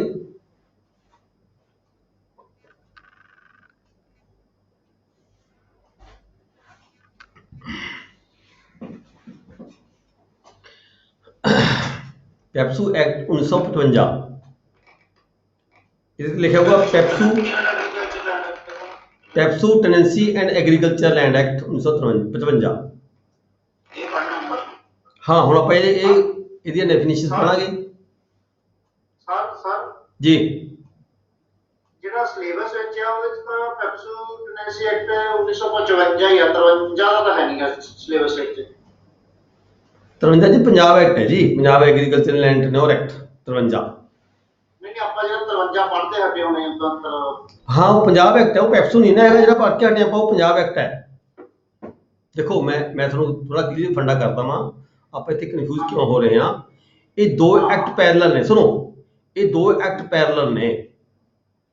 ਪੰਜਾਬ ਰਿਆਸਤਾਂ ਦੇ ਏਰੀਏ ਨੂੰ ਛੱਡ ਕੇ ਜਿਹੜਾ ਪੰਜਾਬ ਦੇ ਉੱਪਰ ਐਕਟ ਲਾਗੂ ਹੁੰਦਾ ਸੀਗਾ ਉਹ ਪੰਜਾਬ ਐਕਟ ਲਾਗੂ ਹੁੰਦਾ ਸੀ 1953 ਰਿਆਸਤਾਂ ਦੇ ਏਰੀਏ ਨੂੰ ਛੱਡ ਕੇ। ਰਿਆਸਤਾਂ ਦੇ ਵਿੱਚ ਇਹ ਪੰਜਾਬ ਐਕਟ ਲਾਗੂ ਨਹੀਂ ਸੀ ਹੁੰਦਾ, ਇਸ ਕਰਕੇ ਪੈਪਸੂ ਨੂੰ ਆਪਣਾ ਵੱਖਰਾ ਐਕਟ ਬਣਾਉਣਾ ਪਿਆ। ਗੱਲ ਫੋਲੋ ਕਰ ਰਹੇ ਹੋ ਧਿਆਨ ਨਾਲ? ਇਹ ਦੋਹੇ ਐਕਟ ਮਿਲਦੇ ਜੁਲਦੇ ਆ, ਇਹ ਦੋਹੇ ਐਕਟ ਪੈਰਲਲ ਨੇ। ਪੰਜਾਬ ਦੇ ਏਰੀਏ ਦੇ ਵਿੱਚ ਰਿਆਸਤਾਂ ਦੇ ਏਰੀਏ ਨੂੰ ਛੱਡ ਕੇ, ਜਿਹੜੀਆਂ ਰਿਆਸਤਾਂ ਦੀ ਮੈਂ ਗੱਲ ਕੀਤੀ ਹੈ, ਪੈਪਸੂ ਦੀਆਂ ਰਿਆਸਤਾਂ, ਦੁਬਾਰਾ ਮੈਂ ਕਲੀਅਰ ਕਰ ਦੇਣਾ, ਪਟਿਆਲਾ, ਕਪੂਰਥਲਾ, ਸੰਗਰੂਰ, ਨਾਭਾ, ਮਲੇਰਕੋਟਲਾ, ਫਰੀਦਕੋਟ, ਕਲਸੀਆ, ਇਹਨਾਂ ਸਟੇਟਾਂ ਦਾ ਜਿਹੜਾ ਰਕਬਾ ਸੀਗਾ ਉਹਦੇ ਉੱਪਰ ਪੰਜਾਬ ਐਕਟ ਕੱਲਾ 1953 ਦਾ ਲਾਗੂ ਹੁੰਦਾ ਸੀ। ਜੇ ਕੋਈ ਜ਼ਮੀਨ ਦਾ ਝਗੜਾ ਚੱਲਦਾ ਸੀ, ਖੇਤ ਕੋਈ ਜ਼ਮੀਨ ਸਰਪਲਸ ਹੋਣੀ ਸੀਗੀ, ਤੇ ਇਹਦੇ ਪੈਰਲਲ ਪੈਪਸੂ ਨੇ, ਰਿਆਸਤਾਂ ਨੇ ਮਤਲਬ ਰਾਜਿਆਂ ਨੇ ਆਪਦਾ ਵੱਖਰਾ ਐਕਟ ਬਣਾਇਆ। ਉਹ ਐਕਟ ਸੀ 1955, ਜਿਹਦੀ ਆਪਾਂ ਹੁਣ ਗੱਲ ਕਰਨ ਲੱਗੇ। PEPSU act 1900, PEPSU tenancy agriculture land act 1955। ਇਹ ਜਿਹੜਾ ਐਕਟ ਸੀਗਾ ਇਹ ਲਾਗੂ ਹੁੰਦਾ ਸੀ ਇਕੱਲੀਆਂ ਰਿਆਸਤਾਂ ਦੇ ਉੱਪਰ, ਰਿਆਸਤਾਂ ਦੇ ਉੱਪਰ, ਰਿਆਸਤਾਂ ਦੇ ਏਰੀਏ ਦੇ ਜਿਹੜੇ ਏਰੀਏ ਇਹਨਾਂ ਰਿਆਸਤਾਂ ਵਿੱਚ ਫਾਲੋ ਕਰਦੇ ਸੀਗੇ, ਉੱਥੇ ਇਹ ਐਕਟ ਲਾਗੂ ਹੁੰਦਾ ਸੀਗਾ। ਠੀਕ ਹੈ ਜੀ, ਆਪਾਂ ਹੁਣ ਇਹਨੂੰ ਡਿਸਕਸ ਕਰਾਂਗੇ। ਮੈਂ ਇਹ ਦੱਸਿਆ ਵੀ ਤੁਹਾਨੂੰ ਇਹ ਐਕਟ ਲਾਗੂ ਕਰਨ ਦੀ ਲੋੜ ਕਿਉਂ ਪਈ। ਹੁਣ ਪੰਜਾਬ ਨੇ ਤਾਂ ਪੰਜਾਬ ਦਾ ਐਕਟ ਲਾਗੂ ਕਰ ਦਿੱਤਾ, ਤੇ ਫਿਰ ਪੈਪਸੂ ਤੇ ਕੀ ਲਾਗੂ ਹੋਣਾ ਸੀਗਾ? ਪੈਪਸੂ ਨੇ ਪੈਪਸੂ ਦਾ ਐਕਟ ਬਣਾ ਲਿਆ। ਠੀਕ ਹੈ ਦੋਨੇ ਸੇਮ, ਪਰ ਥੋੜਾ ਡਿਫਰੈਂਸ ਹੈ ਦੋਨਾਂ ਦੇ ਵਿੱਚ।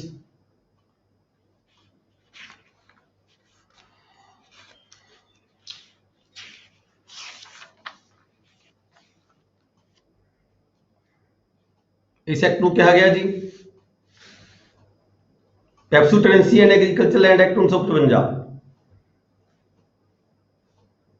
16 ਮਾਰਚ 1955 ਨੂੰ ਲਾਗੂ ਹੋਇਆ ਜੀ ਇਹ ਐਕਟ। 16 ਮਾਰਚ 1955 ਨੂੰ ਇਹ ਐਕਟ ਲਾਗੂ ਹੋਇਆ। ਠੀਕ ਹੈ, ਇਹਦੀ ਡੈਫੀਨੇਸ਼ਨ ਕਲਾਜ਼ ਹੈ 2 ਨੰਬਰ। ਬੁੱਕਸ ਮਿਲ ਗਈ ਤੁਹਾਨੂੰ ਸਾਰਿਆਂ ਨੂੰ? ਹਾਂ ਠੀਕ ਹੈ ਜੀ। ਇਹ ਬੁੱਕਸ ਕਾਫੀ ਇਕੱਠੀਆਂ ਕੀਤੀਆਂ ਹੋਈਆਂ ਨੇ, ਇੱਕ ਹੀ ਬੁੱਕਸ ਇਕੱਠੀਆਂ ਨੇ ਜਿਹੜੀਆਂ ਆਪਸ ਮਿਲਦੇ ਜੁਲਦੀਆਂ ਨੇ, ਉਹ ਇਕੱਠੀਆਂ ਕੀਤੀਆਂ ਬੁੱਕਸ। ਡੈਫੀਨੇਸ਼ਨ ਕਲਾਜ਼ ਹੈ ਜੀ ਅਲੋਟੀ।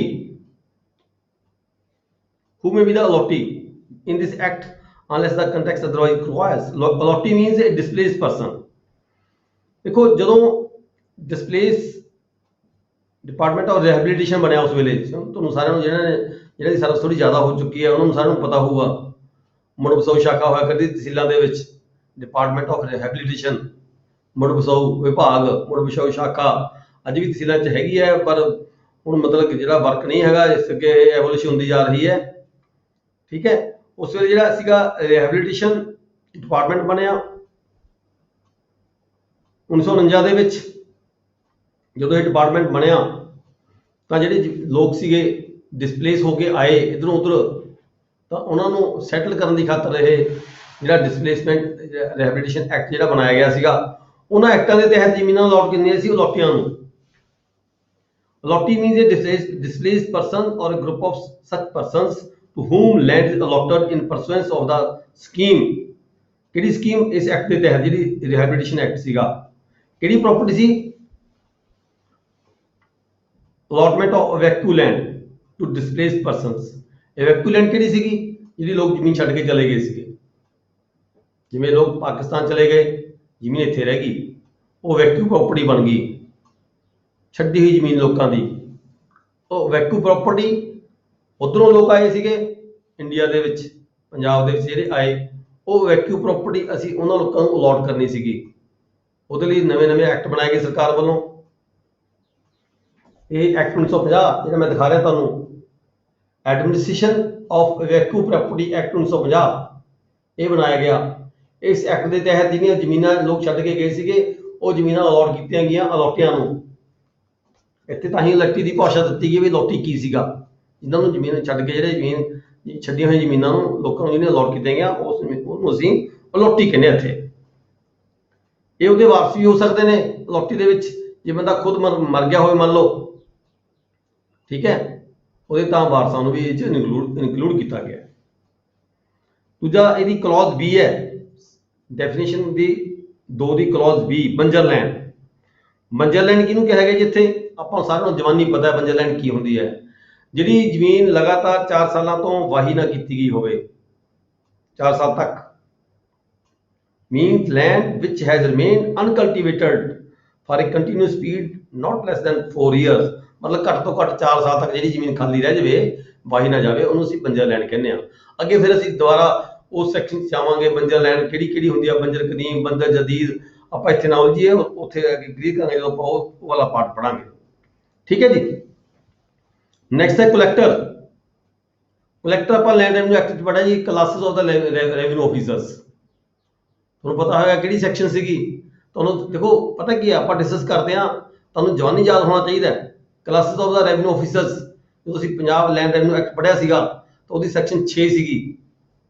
6 ਦੇ ਵਿੱਚ ਅਸੀਂ ਪੜਿਆ ਸੀ classes of the revenue officer, assistant collector second grade, assistant collector first grade, then collector, then commissioner, ਫਿਰ FCR। ਠੀਕ ਹੈ ਜੀ। ਇਹ ਜਿਹੜੀ ਕੁਲੈਕਟਰ ਦੀ ਪਰਿਭਾਸ਼ਾ ਅਸੀਂ ਦੇਣੀ ਹੈ, ਇਹ ਪੰਜਾਬ ਲੈਂਡ ਰੈਵਨਿਊ ਐਕਟ 1887 ਦੇ ਅਕੋਰਡਿੰਗ ਦੇਣੀ ਹੈ। ਇਹ ਕਹਿੰਦਾ ਵੀ ਜਿਹੜਾ ਕੁਲੈਕਟਰ ਹੋ ਸਕਦਾ ਹੈ ਉਹ ਡਿਸਟ੍ਰਿਕਟ ਦਾ, ਜਿਹੜਾ ਆਪਾਂ ਨੂੰ ਪਤਾ ਹੈ ਕੁਲੈਕਟਰ ਜ਼ਿਲ੍ਹੇ ਦਾ ਜਿਹੜਾ DC ਹੈ, ਹਾਂਜੀ, ਹੀ is the collector of the district. Commissioner ਇਸੇ ਤਰ੍ਹਾਂ ਇਹ ਵੀ ਪੰਜਾਬ ਲੈਂਡ ਰੈਵਨਿਊ ਐਕਟ ਦੇ ਵਿੱਚ ਸੈਕਸ਼ਨ 6 ਦਾ ਹਵਾਲਾ ਦਿੰਦੇ ਹੋਏ ਤੁਸੀਂ ਇਹਦੀ ਪਰਿਭਾਸ਼ਾ ਉੱਥੋਂ ਦਿਓਗੇ, ਇੱਥੇ ਨਹੀਂ ਦਿਓਗੇ। ਇਦਾਂ ਨਹੀਂ, ਸਿੰਪਲ ਨਹੀਂ, ਇਦਾਂ ਨਹੀਂ ਲਿਖਣਾ ਹੈਗਾ ਆਪਾਂ ਨੇ। ਬੇਸ਼ੱਕ ਇਹ ਰੈਫਰੈਂਸ ਦੇ ਕੇ ਤੇ ਨਾਲ ਤੁਸੀਂ ਕਲੀਅਰ ਕਰੋਗੇ ਇਸ ਨੂੰ, ਕਮਿਸ਼ਨਰ ਕੌਣ ਹੁੰਦਾ ਹੈ। ਠੀਕ ਹੈ। ਕਮਿਸ਼ਨਰ ਜੀ ਕਲਾਸ ਆਫ ਰੈਵਨਿਊ ਆਫੀਸਰ, ਜਿਹੜਾ ਪੂਰੀ ਡਿਵੀਜ਼ਨ ਨੂੰ ਦੇ ਕੰਮ ਨੂੰ ਦੇਖਦਾ ਹੈ, ਜਿਹਦੇ ਅੰਡਰ ਪੂਰੀ ਡਿਵੀਜ਼ਨ ਦੇ ਜਿਹੜੇ ਰੈਵਨਿਊ ਆਫੀਸਰ ਨੇ ਕੰਮ ਕਰਦੇ ਹੈਗੇ। ਨੈਕਸਟ ਆ ਗਿਆ ਵੈਕਿਊ ਲੈਂਡ। ਵੈਕਿਊ ਲੈਂਡ ਦੀ ਆਪਾਂ ਗੱਲ ਕਰ ਚੁੱਕੇ ਹਾਂ। ਵੈਕਿਊ ਲੈਂਡ ਕਿਹੜੀ ਹੈ? ਉਹ ਜਿਹੜੀ ਜ਼ਮੀਨ ਛੱਡ ਕੇ ਲੋਕ ਚਲੇ ਗਏ, ਉਹ ਜਿਹੜੀ ਇਹਦੇ ਅੰਡਰ ਆਉਂਦੀ ਹੈ। ਇਸ ਐਕਟ ਦੇ ਅੰਦਰ ਜਿਹੜੀਆਂ ਵੀ ਜ਼ਮੀਨਾਂ ਆਉਂਦੀਆਂ ਨੇ ਵੈਕਿਊ ਪ੍ਰੋਪਰਟੀਜ਼, ਉਹਨੂੰ ਅਸੀਂ ਵੈਕਿਊ ਲੈਂਡ ਕਹਿੰਦੇ ਆ। ਠੀਕ ਹੈ।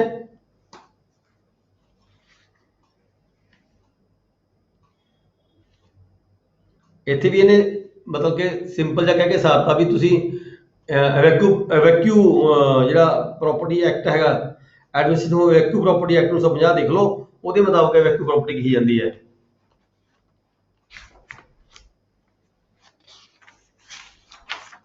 ਇਹ ਮੇਰੇ ਕੋਲ ਹੀ ਪਿਆ, ਮੈਂ ਦੇਖ ਲੈਣਾ, ਤੁਹਾਨੂੰ ਇੱਥੋਂ ਦੱਸੀ ਦਿੰਦੇ ਆ ਵੈਕਿਊ ਲੈਂਡ।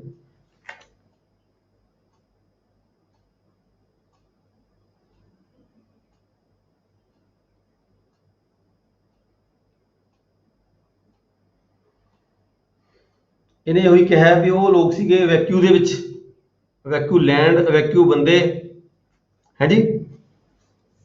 ਵੈਕਿਊ ਕਿਹਨੂੰ ਕਿਹਾ ਗਿਆ ਇੱਥੇ ਵੈਕਿਊ ਜਦੋਂ ਦੋ ਦੇ ਕੰਟਰੀ ਡੋਮੀਨੀਅਨਸ ਇੰਡੀਆ ਪਾਕਿਸਤਾਨ ਬਣੇ ਨੇ, ਜਿਹੜੇ ਲੋਕ ਇੱਧਰ ਉੱਧਰ ਹੋਏ ਉਹਨਾਂ ਨੂੰ ਪਰਸਨਸ ਨੂੰ ਵੈਕਿਊ ਕਿਹਾ ਗਿਆ, ਉਹਨਾਂ ਵੱਲੋਂ ਛੱਡੀ ਗਈ ਜ਼ਮੀਨ ਨੂੰ ਵੈਕਿਊ ਲੈਂਡ ਕਿਹਾ ਗਿਆ। ਇਹ ਜਿਹੜਾ ਐਕਟ ਹੈ ਇਹਦੇ ਵਿੱਚ ਹੈਗਾ, ਇਹ ਜਿਹੜੀ ਸੈਕਸ਼ਨ ਹੈਗੀ ਹੈ ਇਹਦੀ ਡੈਫੀਨੇਸ਼ਨ ਕਲਾਸ 2 ਹੈ। 2 ਕਲਾਸ ਦੇ ਵਿੱਚ D ਪਾਰਟ ਦਿੱਤਾ ਗਿਆ, ਸਬ ਕਲਾਸ D ਹੈ ਜੀ। ਲੰਮੀ ਚੌੜੀ ਪਰਿਭਾਸ਼ਾ ਜੀ, ਕੀ ਕਰ ਰਹੇ ਹੋ? ਮੈਂ ਤਾਂ ਸਾਰੀ ਡੈਫੀਨੇਸ਼ਨ ਪੂਰੀ ਬੋਲ ਕੇ ਦਿਖਾ ਦਿਓ ਡਿਟੇਲ ਦੇ ਵਿੱਚ, ਤਾਂ ਅਸੀਂ ਦੇਖ ਲਈਏ ਆਪਣੀ ਬੁੱਕਸ ਦੇ ਵਿੱਚ। ਮੈਂ ਤੁਹਾਨੂੰ ਫੋਟੋ ਸੈਂਡ ਕਰ ਦਾਂਗਾ ਜੀ। ਇਹ ਕਾਫੀ ਲੰਮੀ ਚੌੜੀ ਪਰਿਭਾਸ਼ਾ ਦਿੱਤੀ ਗਈ ਹੈ, ਅਲੱਗ-ਅਲੱਗ ਆਪਾਂ ਨੂੰ ਕਿਹੜੀ ਚੀਜ਼। ਹਾਂ evacuee property means any property of an ਵੈਕਿਊ।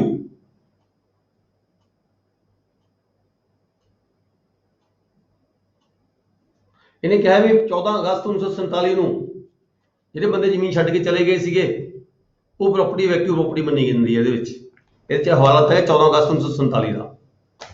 ਠੀਕ ਹੈ ਜੀ। ਨੈਕਸਟ ਅੱਗੇ ਚੱਲਾਂਗੇ। 14 ਅਗਸਤ 15 ਅਗਸਤ ਨੂੰ ਤਾਂ ਨਹੀਂ ਗਏ ਨਾ ਲੋਕ ਤਾਂ ਪਹਿਲਾਂ ਹੀ ਚਲੇ ਗਏ। ਕੋਈ 14 ਨੂੰ ਚਲਾ ਗਿਆ, ਕੋਈ 13 ਨੂੰ ਚਲਾ ਗਿਆ, ਕੋਈ 12 ਨੂੰ ਚਲਾ ਗਿਆ, ਕੋਈ ਪਹਿਲਾਂ ਚਲਾ ਗਿਆ, ਹਫ਼ਤਾ ਪਹਿਲਾਂ 10 ਦਿਨ। ਇੱਥੇ ਇੱਕ ਡੇਟ ਫਿਕਸ ਕਰਤੀ ਇਹਨਾਂ ਵੀ 14 ਅਗਸਤ। 15 ਨੂੰ ਤਾਂ ਸਾਡਾ ਕੰਟਰੀ ਆਜ਼ਾਦ ਹੋ ਗਿਆ, ਇਹਨੇ 14 ਅਗਸਤ ਡੇਟ ਫਿਕਸ ਕਰ ਦਿੱਤੀ। ਅੱਗੇ ਆ ਗਿਆ ਜੀ ਡੈਫੀਨੇਸ਼ਨ ਦੀ ਕਲੌਜ਼ E। ਇਹ ਤੁਹਾਨੂੰ ਸਾਰਿਆਂ ਨੂੰ ਪਤਾ ਹੈ, ਖਾਨਾ ਦਮਾਦ। ਖਾਨਾ ਦਮਾਦ ਕੌਣ ਹੁੰਦਾ ਹੈ? ਇਹਨੂੰ ਪੰਜਾਬੀ ਭਾਸ਼ਾ 'ਚ ਆਪਾਂ ਘਰ ਜਵਾਈ ਕਹਿ ਦਿੰਦੇ ਹਾਂ। ਠੀਕ ਹੈ ਜੀ। ਖਾਨਾ ਦਮਾਦ ਦੀ ਡੈਫੀਨੇਸ਼ਨ ਦਿੱਤੀ ਹੈ, ਤੁਸੀਂ ਚੱਕ ਕੇ ਇੱਥੋਂ ਦਿਖਣੀ ਹੈ, ਇੱਥੇ ਕਲੀਅਰ ਹੈ ਬਿਲਕੁਲ।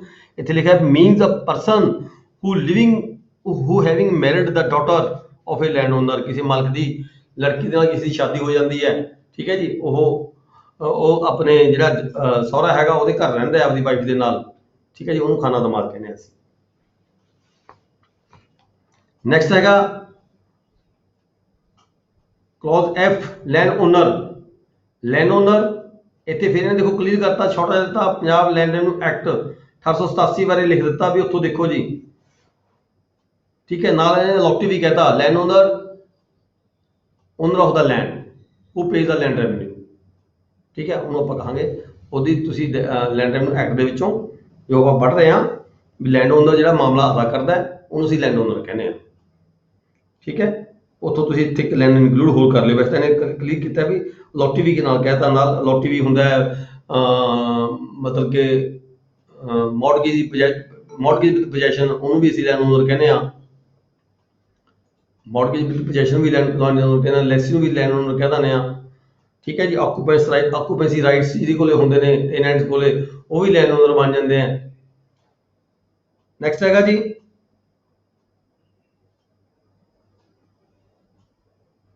Cultivation personally. ਇਹ ਕੀ ਹੁੰਦੀ ਹੈ ਕਲਟੀਵੇਸ਼ਨ ਪਰਸਨਲੀ? ਇੱਥੇ ਕਿਹਾ ਗਿਆ ਨਾ ਵੀ ਜਦੋਂ ਅਸੀਂ ਕੋਈ ਜ਼ਮੀਨ ਰਿਜ਼ਰਵ ਰੱਖਣੀ ਹੋਵੇ ਤਾਂ ਉਹਦੇ ਵਿੱਚ ਵੀ ਜਿਹੜੀ ਜ਼ਮੀਨ ਮੈਂ ਆਪ ਖੁਦ ਵਾਹਣੀ ਹੈ ਉਹ ਬੰਦਾ ਰਿਜ਼ਰਵ 'ਚ ਰੱਖ ਸਕਦਾ ਹੈਗਾ। ਪਰਸਨਲੀ ਐਗਰੀਕਲਚਰ ਕਿਹੜੀ ਹੋ ਸਕਦੀ ਹੈ? ਉਹ ਆਪਦੀ ਲੇਬਰ ਰੱਖ ਕੇ ਵੀ ਕਰ ਸਕਦਾ ਹੈ ਖੇਤੀ।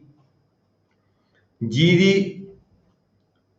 ਦੀ sub clause 1 by one's own labour, ਆਪਣੀ ਲੇਬਰ ਰੱਖ ਕੇ ਵੀ ਬੰਦਾ ਖੇਤੀ ਕਰ ਸਕਦਾ ਹੈ। By labour of such one's relative, ਕਿਸੇ ਰਿਸ਼ਤੇਦਾਰ ਦੀ ਲੇਬਰ ਮੰਗਾ ਕੇ ਵੀ ਆਪਾਂ ਜਿਵੇਂ ਬੁਲਾ ਲੈਂਦੇ ਆਪਾਂ ਟਾਈਮਿੰਗ ਟੈਂਪਰੇਰੀ ਤੌਰ ਤੇ ਜੀਰੀ ਲਗਾਉਣ ਦੇ ਲਈ, ਹੋਰ ਲਗਾਉਣ ਦੇ ਲਈ ਆਪਾਂ ਲੇਬਰ ਮੰਗਵਾ ਲੈਂਦੇ ਹਾਂ, ਠੀਕ ਹੈ। ਆਪਦੇ ਕਿਸੇ ਰਿਸ਼ਤੇਦਾਰ ਤੋਂ ਮੰਗਾ ਲੈਣਾ, ਉਹ ਵੀ ਵਰਤੀ ਜਾ ਸਕਦੀ ਹੈ ਆਪਦੀ ਖੇਤੀ ਦੇ ਵਿੱਚ। ਸਰਵੈਂਟਸ ਔਰ ਹਾਇਰਡ ਲੇਬਰ, ਟੈਂਪਰੇਰੀ ਤੌਰ ਤੇ ਜਿਹੜੀ ਆਪਣੀ ਨੌਕਰੀ ਵੀ ਖੇਤੀ ਕਰ ਸਕਦੇ ਹਾਂ, ਜਾਂ ਅਸੀਂ ਲੇਬਰ ਨੂੰ ਕਿਰਾਏ ਤੇ ਵੀ ਲੈ ਕੇ ਆ ਸਕਦੇ ਹਾਂ। ਨੈਕਸਟ ਹੈਗਾ ਜੀ ਸਟੈਂਡਰਡ ਏਕੜ। ਸਟੈਂਡਰਡ ਏਕੜ ਬਾਰੇ ਆਪਾਂ ਪਹਿਲਾਂ ਵੀ ਡਿਸਕਸ ਕੀਤਾ ਹੈ। measure of land convertible with reference to the yield and the quality of the soil। ਮਤਲਬ ਇਹਨੇ ਕਿਹਾ ਵੀ ਜ਼ਮੀਨ ਦੀ ਕੀਮਤ ਕਿਵੇਂ ਬਣਨੀ ਹੈ। ਦੋ ਮੈਥਡ ਹੁੰਦੇ ਆ ਇਹਦੇ ਵਿੱਚ। ਇੱਕ ਤਾਂ ਕੁਆਲਿਟੀ ਆਫ ਲੈਂਡ ਦੇਖਿਆ ਜਾਂਦਾ ਹੈ, ਜਦੋਂ ਜ਼ਮੀਨ ਦੀ ਕੀਮਤ ਪੈਂਦੀ ਹੈ 8 ਆਨੇ 16 8 ਆਨੇ 12 ਆਨੇ 16 ਆਨੇ 6 ਆਨੇ, ਉਦੋਂ ਦੋ ਦੇਖੇ ਜਾਂਦੇ ਨੇ ਪੱਖ। ਇੱਕ ਤਾਂ ਇਹ ਦੇਖਿਆ ਜਾਂਦਾ ਵੀ ਜ਼ਮੀਨ ਚੋਂ ਪੈਦਾਵਾਰ ਕਿੰਨੀ ਕੁ ਹੁੰਦੀ ਹੈ, ਖੇਤੀ ਕਿੰਨੀ ਹੁੰਦੀ ਹੈ, ਕਿੰਨੀ ਕੁ ਉਪਜਾਊ ਹੈ ਇਹ ਜ਼ਮੀਨ।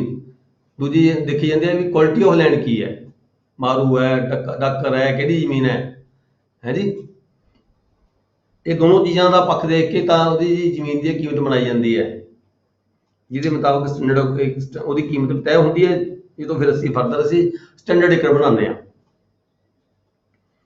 ਸਟੇਟ, ਇਸ ਐਕਟ ਦੇ ਵਿੱਚ ਦੇਖੋ ਸਟੇਟ ਕਿਹਨੂੰ ਕਿਹਾ ਗਿਆ? ਇਸ ਐਕਟ ਦੇ ਵਿੱਚ ਸਟੇਟ ਕਿਹਾ ਗਿਆ ਪੈਪਸੂ ਨੂੰ, ਨਾਟ ਪੰਜਾਬ। ਪੈਪਸੂ ਨੂੰ ਸਟੇਟ ਕਿਹਾ ਗਿਆ, ਅਦਰਵਾਈਜ਼ ਤਾਂ ਉਸ ਐਕਟ ਵਿੱਚ ਪੰਜਾਬ ਨੂੰ ਸਟੇਟ ਕਿਹਾ ਗਿਆ। ਪਰ ਇੱਥੇ ਜਿਹੜੀ ਸਟੇਟ ਹੈ, ਸਟੇਟ ਦੀ ਪਰਿਭਾਸ਼ਾ ਕੀ ਹੈ? State means the state of Patiala and East Punjab States Union ਮਤਲਬ ਕਿ ਰਾਜਾਂ ਦੀ ਜਿਹੜੀ ਮਿਲ ਕੇ ਬਣਾਈ ਗਈ ਹੈ। ਉਹ ਮੈਂ ਥੱਲੇ ਉੱਥੇ ਲਿਖੀ ਹੋਈਆਂ ਸਟੇਟਾਂ, ਤੁਸੀਂ ਨੋਟ ਵੀ ਕਰ ਲਓ, ਕਿਤੇ ਕੰਮ ਆਉਂਦੀਆਂ ਤੁਹਾਡੇ ਕੋਲੇ। ਤੁਸੀਂ ਇੱਥੇ ਲਿਖੀਆਂ ਰਿਆਸਤਾਂ ਕਰਮਗੜ੍ਹ, ਨਾਭਾ, ਸੰਗਰੂਰ, ਮਲੇਰਕੋਟਲਾ, ਕਪੂਰਥਲਾ, ਫਰੀਦਕੋਟ, ਕਲਸੀਆ, ਠੀਕ ਹੈ ਜੀ। Patiala East Punjab state union, ਇਹ ਰਿਆਸਤਾਂ ਸੀਗੀਆਂ, ਨੋਟ ਕਰ ਲਓ ਆਪਦੀ ਬੁੱਕ ਦੇ ਕਿਸੇ ਕਾਰਨਰ ਤੇ।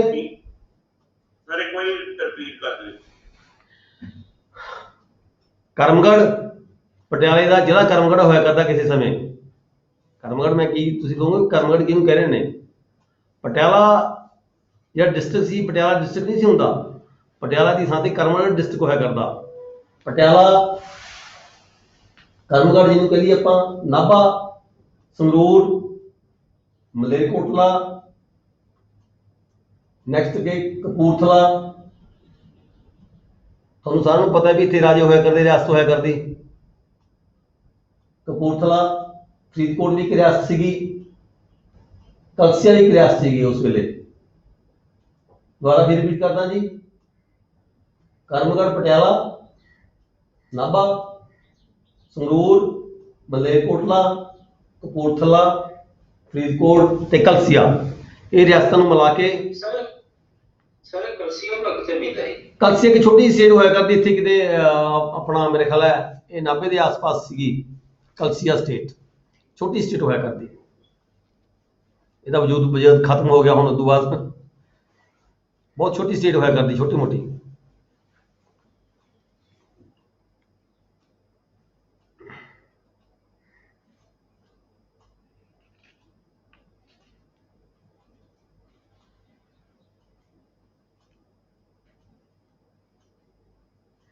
ਆਪਾਂ ਪੜ੍ਹੇ ਸਟੇਟ, ਠੀਕ ਹੈ ਜੀ, ਸਟੇਟ ਕਲੀਅਰ ਹੋ ਗਿਆ ਤੁਹਾਨੂੰ ਸਾਰਿਆਂ ਨੂੰ। ਨੈਕਸਟ ਹੈਗਾ ਟੇਨੈਂਟ। Tenant has the meaning assigned to it in the Punjab Tenancy Act 1887, but does not include a person who holds the right of occupancy। ਇਹ ਕਹਿੰਦਾ ਜਿਹੜਾ ਟੇਨੈਂਟ ਹੈ ਉਹਦੀ ਜਿਹੜੀ ਪਰਿਭਾਸ਼ਾ ਮੇਨ ਦਿੱਤੀ ਗਈ ਤਾਂ ਹੈਗੀ ਟੈਨੈਂਸੀ ਐਕਟ ਦੇ ਵਿੱਚ, ਪਰ ਨਾਲ ਇੱਥੇ ਕਲੀਅਰ ਕਰ ਰਿਹਾ ਹੈ ਟੇਨੈਂਟ ਕੌਣ ਹੁੰਦਾ। ਆਪਾਂ ਨੂੰ ਸਾਰਿਆਂ ਨੂੰ ਪਤਾ ਵੀ tenant who pays the land, who pays the rent to the land owner. ਤੁਸੀਂ ਸਿੰਪਲ ਆਪਣੀ ਲੈਂਗੁਏਜ ਲਿਖੋਗੇ ਪਹਿਲਾਂ, ਜੇ ਤੁਹਾਨੂੰ ਟੇਨੈਂਟ ਦੀ ਪਰਿਭਾਸ਼ਾ ਆ ਜਾਂਦੀ ਹੈ ਤੁਸੀਂ ਲਿਖਣਾ ਹੈ tenant is the person who pays the rent to the landowner। जो तुसी इतनी गल लिख दोगे, ठीक है, एग्जामिनर ਨੂੰ ਪਤਾ ਹੈ ਵੀ ਇਹਨੂੰ ਨੌਲੇਜ ਸਾਰੀ ਹੈਗੀ ਹੈ। ਸੈਕਸ਼ਨ ਦਾ ਹਵਾਲਾ ਵਗੈਰਾ ਦੇ ਕੇ ਉੱਪਰ under the Punjab tenancy act tenant is the person who gives the rent। Lander ਨੂੰ ਨਹੀਂ ਲਿਖਣਾ ਇੱਥੇ, ਦੇਖੋ ਕਿਤੇ ਲੈਂਡਰ ਨੂੰ ਲਿਖੋ, ਲੈਂਡਰ ਨੂੰ ਓਨਰ ਦੇ ਨਾਮ ਦਾ ਹੈ। who pays the rent of the property possessed by him to the landowner। ਫਿਰ ਇੱਥੇ ਨਾਲੇ ਕਲੀਅਰ ਕਰ ਰਿਹਾ ਹੈ ਇੱਥੇ ਅੱਗੇ ਹੂ ਹੋਲਡ ਦ ਰਾਈਟ ਆਫ ਆਕੂਪੈਂਸੀ। ਉਹਨੂੰ ਅਸੀਂ ਟੇਨੈਂਟ ਨਹੀਂ ਕਹਿ ਸਕਦੇ। ਕਿਉਂ ਨਹੀਂ ਕਹਿ ਸਕਦੇ ਟੇਨੈਂਟ ਨੂੰ? ਆਕੂਪੈਂਸੀ ਟੇਨੈਂਟ ਹੁੰਦਾ ਹੈ। ਕਿਉਂ ਨਹੀਂ ਕਹਿ ਸਕਦੇ? ਕਿਉਂਕਿ ਜਿਹੜਾ ਆਕੂਪੈਂਸੀ ਟੇਨੈਂਟ ਹੁੰਦਾ ਹੈ ਉਹਦੇ ਕੋਲੇ ਜਿਹੜੇ ਓਨਰਸ਼ਿਪ ਦੇ ਪ੍ਰੋਪਰਾਈਟਰੀ ਰਾਈਟਸ ਸਰਕਾਰ ਵੱਲੋਂ ਦੇਣ ਦੇ ਲਈ ਐਕਟ ਬਣਾਇਆ ਗਿਆ ਸੀਗਾ। ਉਹ ਮਾਲਕ, ਉਹਨਾਂ ਨੂੰ ਅਸੀਂ ਜਸਟ ਮਾਲਕ ਹੀ ਪ੍ਰਜ਼ੂਮ ਕਰਦੇ ਹਾਂ, ਇਸ ਕਰਕੇ ਉਹਨੂੰ ਅਸੀਂ ਟੇਨੈਂਟ ਨਹੀਂ ਕਹਿ ਪਾਵਾਂਗੇ। ਬੇਸ਼ੱਕ ਉਹ ਆਕੂਪੈਂਸੀ ਟੇਨੈਂਟ ਹੈਗੇ ਆ, ਪਰ they have the rights of ownership। next है फिर एक कहता है who is the relative of a tenant within the meaning of sub clause 2G। ये कहता किसी टेनेंट का कोई रिश्तेदार है तो हम उसे टेनेंट नहीं कहना, ठीक है जी। नेक्स्ट है जी टेनेंट दे विच पंजाब टेनेंसी एक्ट सैक्शन 2 के आ जाती सैक्शन 4। देखो ਜਿਹੜਾ ਟੇਨੈਂਟ ਦੀ ਪਰਿਭਾਸ਼ਾ ਦਿੱਤੀ ਗਈ ਹੈ ਉਹਨੇ ਸੈਕਸ਼ਨ 4 ਚ ਦਿੱਤੀ ਗਈ ਹੈ। ਸੈਕਸ਼ਨ 4 ਦੀ subsection 5 person who holds land under another person including a sub tenant. ਜਿਹੜਾ ਵੀ ਕੋਈ ਕਿਸੇ ਹੋਰ ਵਿਅਕਤੀ ਦੇ ਅਧੀਨ ਕਿਸੇ ਕੋਲੇ ਕੋਈ ਜ਼ਮੀਨ ਹੁੰਦੀ ਹੈ ਉਹਨੂੰ ਅਸੀਂ ਟੇਨੈਂਟ ਕਹਿੰਦੇ ਆ, ਠੀਕ ਹੈ ਜੀ। President Act means the Patiala East Punjab States Union Tenancy and Agriculture Act 1953 ਇਹਨੂੰ President Act ਵੀ ਕਿਹਾ ਜਾਂਦਾ ਹੈ। ਇਸ ਐਕਟ ਨੂੰ President Act ਵੀ ਕਿਹਾ ਜਾਂਦਾ ਹੈ। ਅੱਜ ਦਾ ਜਿਹੜਾ ਲੈਕਚਰ ਹੈ ਜਿੱਥੇ ਆਪਾਂ ਅੱਗੇ ਕੱਲ ਫਰਦਰ ਚੱਲਾਂਗੇ, ਇਹ ਕਾਫੀ ਅਜੇ ਹੈਗਾ, ਲੰਮਾ ਚੌੜਾ ਹੈਗਾ। ਅੱਜ ਦਾ ਲੈਕਚਰ ਖਤਮ ਹੋਣ ਤੋਂ ਪਹਿਲਾਂ ਕਿਸੇ ਦਾ ਕੋਈ ਕੁਐਸਚਨ ਹੈ ਜੀ ਕਰ ਸਕਦਾ ਹੈ ਸਰ। ਮੇਰਾ ਕੁਐਸਚਨ ਸੀਗਾ ਜੀ, ਜੇ ਸਿਰਫ ਇੱਕ ਸ਼ੌਕ ਕੁਐਸਚਨ ਆ ਜਾਂਦਾ ਸਟੈਂਡਰਡ ਏਕੜ ਬਾਰੇ ਸਰ, ਹਾਂ ਤਾਂ ਫਿਰ ਆਪਾਂ ਕਿਹੜੇ ਐਕਟ ਚੋਂ ਲਿਖਾਂਗੇ ਸਰ? ਜੇ ਪੰਜਾਬ ਐਕਟ ਚੋਂ ਲਿਖਾਂਗੇ ਜਾਂ ਪੈਸ਼ੂ ਐਕਟ ਚੋਂ ਜੀ? ਡੈਫੀਨੇਸ਼ਨ ਦੋਨਾਂ ਦੀ ਹੈ ਜੀ। ਡੈਫੀਨੇਸ਼ਨ ਲੈਂਡ ਰਿਫਾਰਮ ਐਕਟ ਦੇ ਵਿੱਚ ਵੀ ਹੈ। ਹਾਂਜੀ ਸਰ, ਠੀਕ ਹੈ। ਆਪਾਂ ਲੈਂਡ ਰਿਫਾਰਮ ਐਕਟ ਦਾ ਜਿਹੜਾ ਹੁਣ ਇਸ ਵੇਲੇ ਚੱਲ ਰਿਹਾ ਹੈਗਾ, ਆਪਾਂ ਲੈਂਡ ਰਿਫਾਰਮ ਐਕਟ ਦਾ ਪਰਿਭਾਸ਼ਾ ਦੇਵਾਂਗੇ ਜੇ ਉਹ ਸਪੈਸੀਫਾਈ ਕਰਦਾ ਹੈ ਜੀ, ਉਹਦੀ ਭਾਸ਼ਾ ਦੇ ਦਾਂਗੇ। ਵੈਸੇ ਦੇਖੋ ਜੇ ਤੁਸੀਂ ਪੈਪਸੂ ਤੁਸੀਂ ਸਟੈਂਡਰਡ ਏਕੜ ਬਾਰੇ ਲਿਖਣਾ ਹੈ, ਤੁਸੀਂ ਇਸ ਬੁੱਕ ਦੇ ਵਿੱਚ ਬਿਲਕੁਲ ਕਲੀਅਰ ਲਿਖਿਆ ਹੋਇਆ ਹੈ, ਤੁਸੀਂ ਚੱਕ ਕੇ ਇਹਦੇ ਵਿੱਚੋਂ ਲਿਖ ਦਿਓ, ਸਾਰਾ ਕੁਝ ਕਵਰ ਹੋ ਜਾਣਾ ਤੁਹਾਡਾ। ਜੇ ਤੁਹਾਡਾ ਦੇਖੋ ਜੇ ਤੁਹਾਡੇ ਕੋਲ ਨਾ ਜਿਹੜਾ ਕੁਐਸਚਨ ਹੈ ਸਟੈਂਡਰਡ ਏਕੜ ਦਾ ਜੇ 10 ਨੰਬਰ ਦਾ ਹੈਗਾ ਹੈ, ਜੇ 10 ਨੰਬਰ ਦਾ ਕੁਐਸਚਨ ਹੈ, ਜੇ ਤੁਹਾਡਾ ਕੁਐਸਚਨ 1-2 ਨੰਬਰ ਦਾ ਹੈ ਫਿਰ ਤੁਸੀਂ ਜ਼ਿਆਦਾ ਲੰਮਾ ਚੌੜਾ ਨਹੀਂ ਲਿਖਣਾ, ਠੀਕ ਹੈ। ਫਿਰ ਤਾਂ ਤੁਸੀਂ ਸਿੰਪਲ ਆਪਣੀ ਲੈਂਗੁਏਜ 'ਚ ਲਿਖੋ ਵੀ ਸਟੈਂਡਰਡ ਏਕੜ ਕੀ ਹੁੰਦਾ ਹੈ। ਸਟੈਂਡਰਡ ਏਕੜ ਉਹ ਹੁੰਦਾ ਜਦੋਂ ਕਿਸੇ ਜ਼ਮੀਨ ਦੀ ਕੀਮਤ ਜਿਹੜੀ 16 ਆਨੇ ਹੁੰਦੀ ਹੈ, ਠੀਕ ਹੈ। 16 ਆਨੇ ਹੈ ਜੀ, ਅੰਡਰ ਸੈਕਸ਼ਨ ਮੈਂਸ਼ਨ ਕਰਨ ਦੀ ਲੋੜ ਨਹੀਂ ਐਕਟ। ਅੰਡਰ ਸੈਕਸ਼ਨ ਦਾ ਮੈਂਸ਼ਨ ਕਰੋਗੇ ਜੀ, ਸੈਕਸ਼ਨ ਦਾ ਮੈਂਸ਼ਨ ਕਰੋਗੇ ਵੀ ਉਹ ਕਿਹੜੇ ਐਕਟ ਦਾ ਕਰਾਂਗੇ ਸਰ? ਤੁਸੀਂ ਦੋਹੇ ਤਿੰਨੇ ਕਰ ਦੋ, ਜੇ ਤੁਹਾਡੇ ਕੋਲ ਯਾਦ ਨਹੀਂ, ਜੇ ਤੁਹਾਡੇ ਕੋਲ ਇੱਕ ਦਾ ਹੈਗਾ ਤਾਂ ਇੱਕ ਦਾ ਲਿਖ ਦੋ, 2 ਦਾ ਹੈ 2 ਲਿਖ ਦੋ। ਉਸ ਐਕਟ ਦੇ ਵੀ ਸਟੈਂਡਰਡ ਏਕੜ ਕਿਹਾ ਗਿਆ, ਉਹ ਵੀ ਸਟੈਂਡਰਡ ਏਕੜ ਕਿਹਾ ਗਿਆ। ਤਿੰਨ ਐਕਟ ਅੰਡਰ ਸੈਕਸ਼ਨ ਫਲਾਣਾ ਤੁਸੀਂ ਜਿਹੜੇ ਮਰਜ਼ੀ ਜਿਹੜਾ ਤੁਹਾਨੂੰ ਯਾਦ ਆਉਂਦਾ ਜਾਂ ਦਿਖਦਾ ਲੱਭਦਾ ਤੁਹਾਨੂੰ ਉਹੀ ਲਿਖ ਦੋ। ਓਕੇ ਸਰ, ਠੀਕ ਹੈ, ਠੀਕ ਹੈ। ਠੀਕ ਹੈ ਸਰ। ਹਾਂ, ਤੇ ਜੇ ਤੁਹਾਨੂੰ 10 ਨੰਬਰ ਦਾ ਕੁਐਸਚਨ ਆ ਜਾਂਦਾ ਹੈ ਤਾਂ ਤੁਸੀਂ ਇਸ ਬੁੱਕ ਦੇ ਵਿੱਚੋਂ ਉਹ ਲਿਖ ਕੇ ਉੱਪਰ ਸੈਕਸ਼ਨਸ, ਤਾਂ ਇਹਦੀ ਬੁੱਕ ਇਹ ਕਿਹੜੇ ਪੇਜ ਤੇ ਸੀਗਾ? 38 ਤੇ ਸਰ। 38 ਤੇ ਹੈ। ਹਾਂਜੀ ਸਰ। ਹਾਂ, 38 ਚ ਦੇਖੋ ਪੂਰਾ ਡਿਟੇਲ ਚ ਸਮਝਾਇਆ ਗਿਆ ਇਹਦੇ ਵਿੱਚ ਸਟੈਂਡਰਡ ਕਟ ਕੀ ਹੁੰਦੇ, ਕਿਵੇਂ ਬਣਾਏ ਜਾਂਦੇ ਨੇ, ਠੀਕ ਹੈ। ਪਰ ਇਹ ਤੁਸੀਂ ਲਿਖਣਾ ਤਾਂ ਆਇਆ ਜੇ ਤੁਹਾਡੇ ਕੋਲ ਕੁਐਸਚਨ ਜ਼ਿਆਦਾ ਨੰਬਰ ਦਾ ਆ ਜਾਵੇ, ਅਦਰਵਾਈਜ਼ ਨਹੀਂ। ਜੇ ਕੁਐਸਚਨ ਘੱਟੋ 10 ਨੰਬਰ ਦਾ ਨਾ ਫਿਰ ਤੁਸੀਂ ਇਹ ਲਿਖਣਾ ਇਸ ਬੁੱਕ ਦੇ ਵਿੱਚੋਂ, ਅਦਰਵਾਈਜ਼ ਨਹੀਂ। ਦੇਖੋ ਪਰਿਭਾਸ਼ਾ 'ਚ ਲਿਖਿਆ ਗਿਆ, ਜਿਸ ਸਮੇਂ ਕਿਸੇ ਪਿੰਡ ਦੀ ਮਰਬੱਬਤ ਦੀ ਚੱਕਬੰਦੀ ਕੀਤੀ ਜਾਂਦੀ ਹੈ ਤਾਂ ਪਿੰਡ ਦੇ ਸਾਰੇ ਖੇਤਾਂ ਦੀ ਜਿਹੜੀ ਕੁਆਲਿਟੀ ਦੇ ਹਿਸਾਬ ਦੇ ਨਾਲ ਕੀਮਤ ਤੈਅ ਕੀਤੀ ਜਾਂਦੀ ਹੈ। 16 ਨੇ ਦੀ ਕੀਮਤ ਵਾਲੀ ਜ਼ਮੀਨ ਨੂੰ ਸਭ ਤੋਂ ਵਧੀਆ ਜ਼ਮੀਨ ਮੰਨਿਆ ਜਾਂਦਾ ਹੈ ਤੇ ਇਸੇ ਤਰ੍ਹਾਂ ਜ਼ਮੀਨ ਦੀ ਕਿਸਮ ਦੇ ਨਾਲ ਹਰ ਨੰਬਰ ਖਸਰਾ ਦੀ ਕੀਮਤ ਹੇਠ ਲਿਖੇ ਅਨੁਸਾਰ ਤੈਅ ਕੀਤੀ ਜਾਂਦੀ ਹੈ। 16 ਆਨੇ ਦੀ ਕੀਮਤ ਦੇ ਰਕਬੇ ਨੂੰ ਸਟੈਂਡਰਡ ਰਕਬਾ ਕਿਹਾ ਜਾਂਦਾ ਹੈ। ਤੁਸੀਂ ਇਹ ਲੈਣਾ, ਜਵਾਨੀ ਲਿਖ ਦਿਓ, ਪੰਜਾਬੀ 'ਚ ਲਿਖ ਦਿਓ, ਇੰਗਲਿਸ਼ ਲਿਖ ਦਿਓ। 16 ਆਨੇ ਦੀ ਕੀਮਤ ਦੀ ਜ਼ਮੀਨ ਨੂੰ ਸਟੈਂਡਰਡ ਏਕੜ ਕਿਹਾ ਜਾਂਦਾ ਹੈ। ਠੀਕ ਹੈ। 16 ਆਨੇ ਦੀ ਜ਼ਮੀਨ ਦੇ ਕਿੱਲੇ ਨੂੰ, ਏਕੜ ਨੂੰ ਸਟੈਂਡਰਡ ਏਕੜ ਕਿਹਾ ਜਾਂਦਾ ਹੈ। ਠੀਕ ਹੈ। ਠੀਕ ਹੈ। ਹਾਂ ਠੀਕ ਹੈ ਸਰ, ਕਲੀਅਰ ਹੈ। ਹਾਂ, ਇਹ ਹੈ ਸਰ। ਓਕੇ ਜੀ, ਅੱਜ ਦਾ ਜਿਹੜਾ ਲੈਕਚਰ ਹੈ ਕੁਐਸਚਨ ਹੈ ਕੋਈ?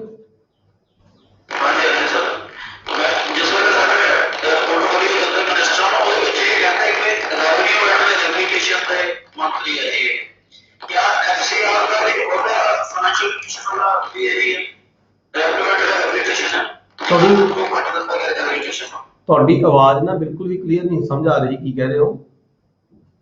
ਤੁਹਾਡੇ ਮਾਈਕ 'ਚ ਕੋਈ ਪ੍ਰੋਬਲਮ ਹੋ ਸਕਦੀ ਹੈ, ਕੋਈ ਲਾਈਨ 'ਚ ਦਿੱਕਤ ਆ ਸਕਦੀ ਹੈ। ਤੁਹਾਡੀ ਆਵਾਜ਼ ਬਿਲਕੁਲ ਵੀ ਸਮਝ ਨਹੀਂ ਆ ਰਹੀ ਕੀ ਹੈ।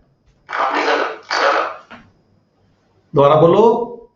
ਸਰ ਇਹ ਕਹਿ ਰਹੇ ਨੇ ਜੀ ਵੀ ਪੰਜਾਬ ਦਾ ਜਿਹੜਾ ਮਾਲ ਮੰਤਰੀ ਆ ਉਹ ਮੁੱਢ ਬਖਾਊ ਮੰਤਰੀ ਦੀ ਗੱਲ ਆ ਤੇ ਐਚਆਰ ਦੀ ਇਤਨੀ ਗੱਲ ਆ, ਮੇਬੀ ਉਹ ਲੈਂਡ ਰਿਕਾਰਡ ਹੋਊਗਾ ਨਾ ਜੀ। ਨਹੀਂ ਐਫਸੀਆਰ ਕੋਲ ਹੀ ਪਾਵਰਾਂ, ਇਹ ਡਿਪਾਰਟਮੈਂਟ ਦੀਆਂ ਰਿਹੈਬਿਲਿਟੇਸ਼ਨ ਦੀਆਂ ਵੀ ਹੈਗੀਆਂ ਨੇ। ਰਿਹੈਬਿਲਿਟੇਸ਼ਨ ਹੈ ਜੀ।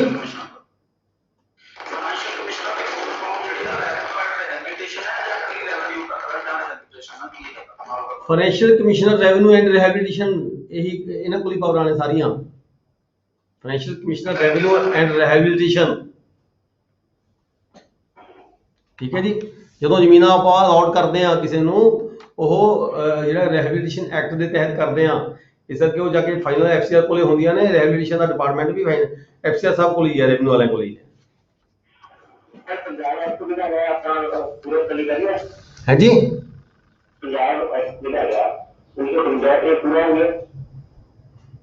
ਕਿਹੜਾ ਜੀ? ਪੰਜਾਬ ਹੈ। ਇਹ ਤਿੰਨੇ ਚੱਲਣਗੇ ਜੀ ਜਦੋਂ ਤੱਕ ਖਤਮ ਨਹੀਂ ਹੁੰਦਾ। ਇਹ ਪੰਜਾਬ ਲੈਂਡ ਰਿਫਾਰਮਸ ਐਕਟ ਪੜਾਂਗੇ, ਇਹ ਤਿੰਨੇ ਐਕਟ ਨੂੰ ਆਪਾਂ ਨਾ ਰੱਖਣਾ ਪਏਗਾ। ਹਾਂ, class is over, thank you very much.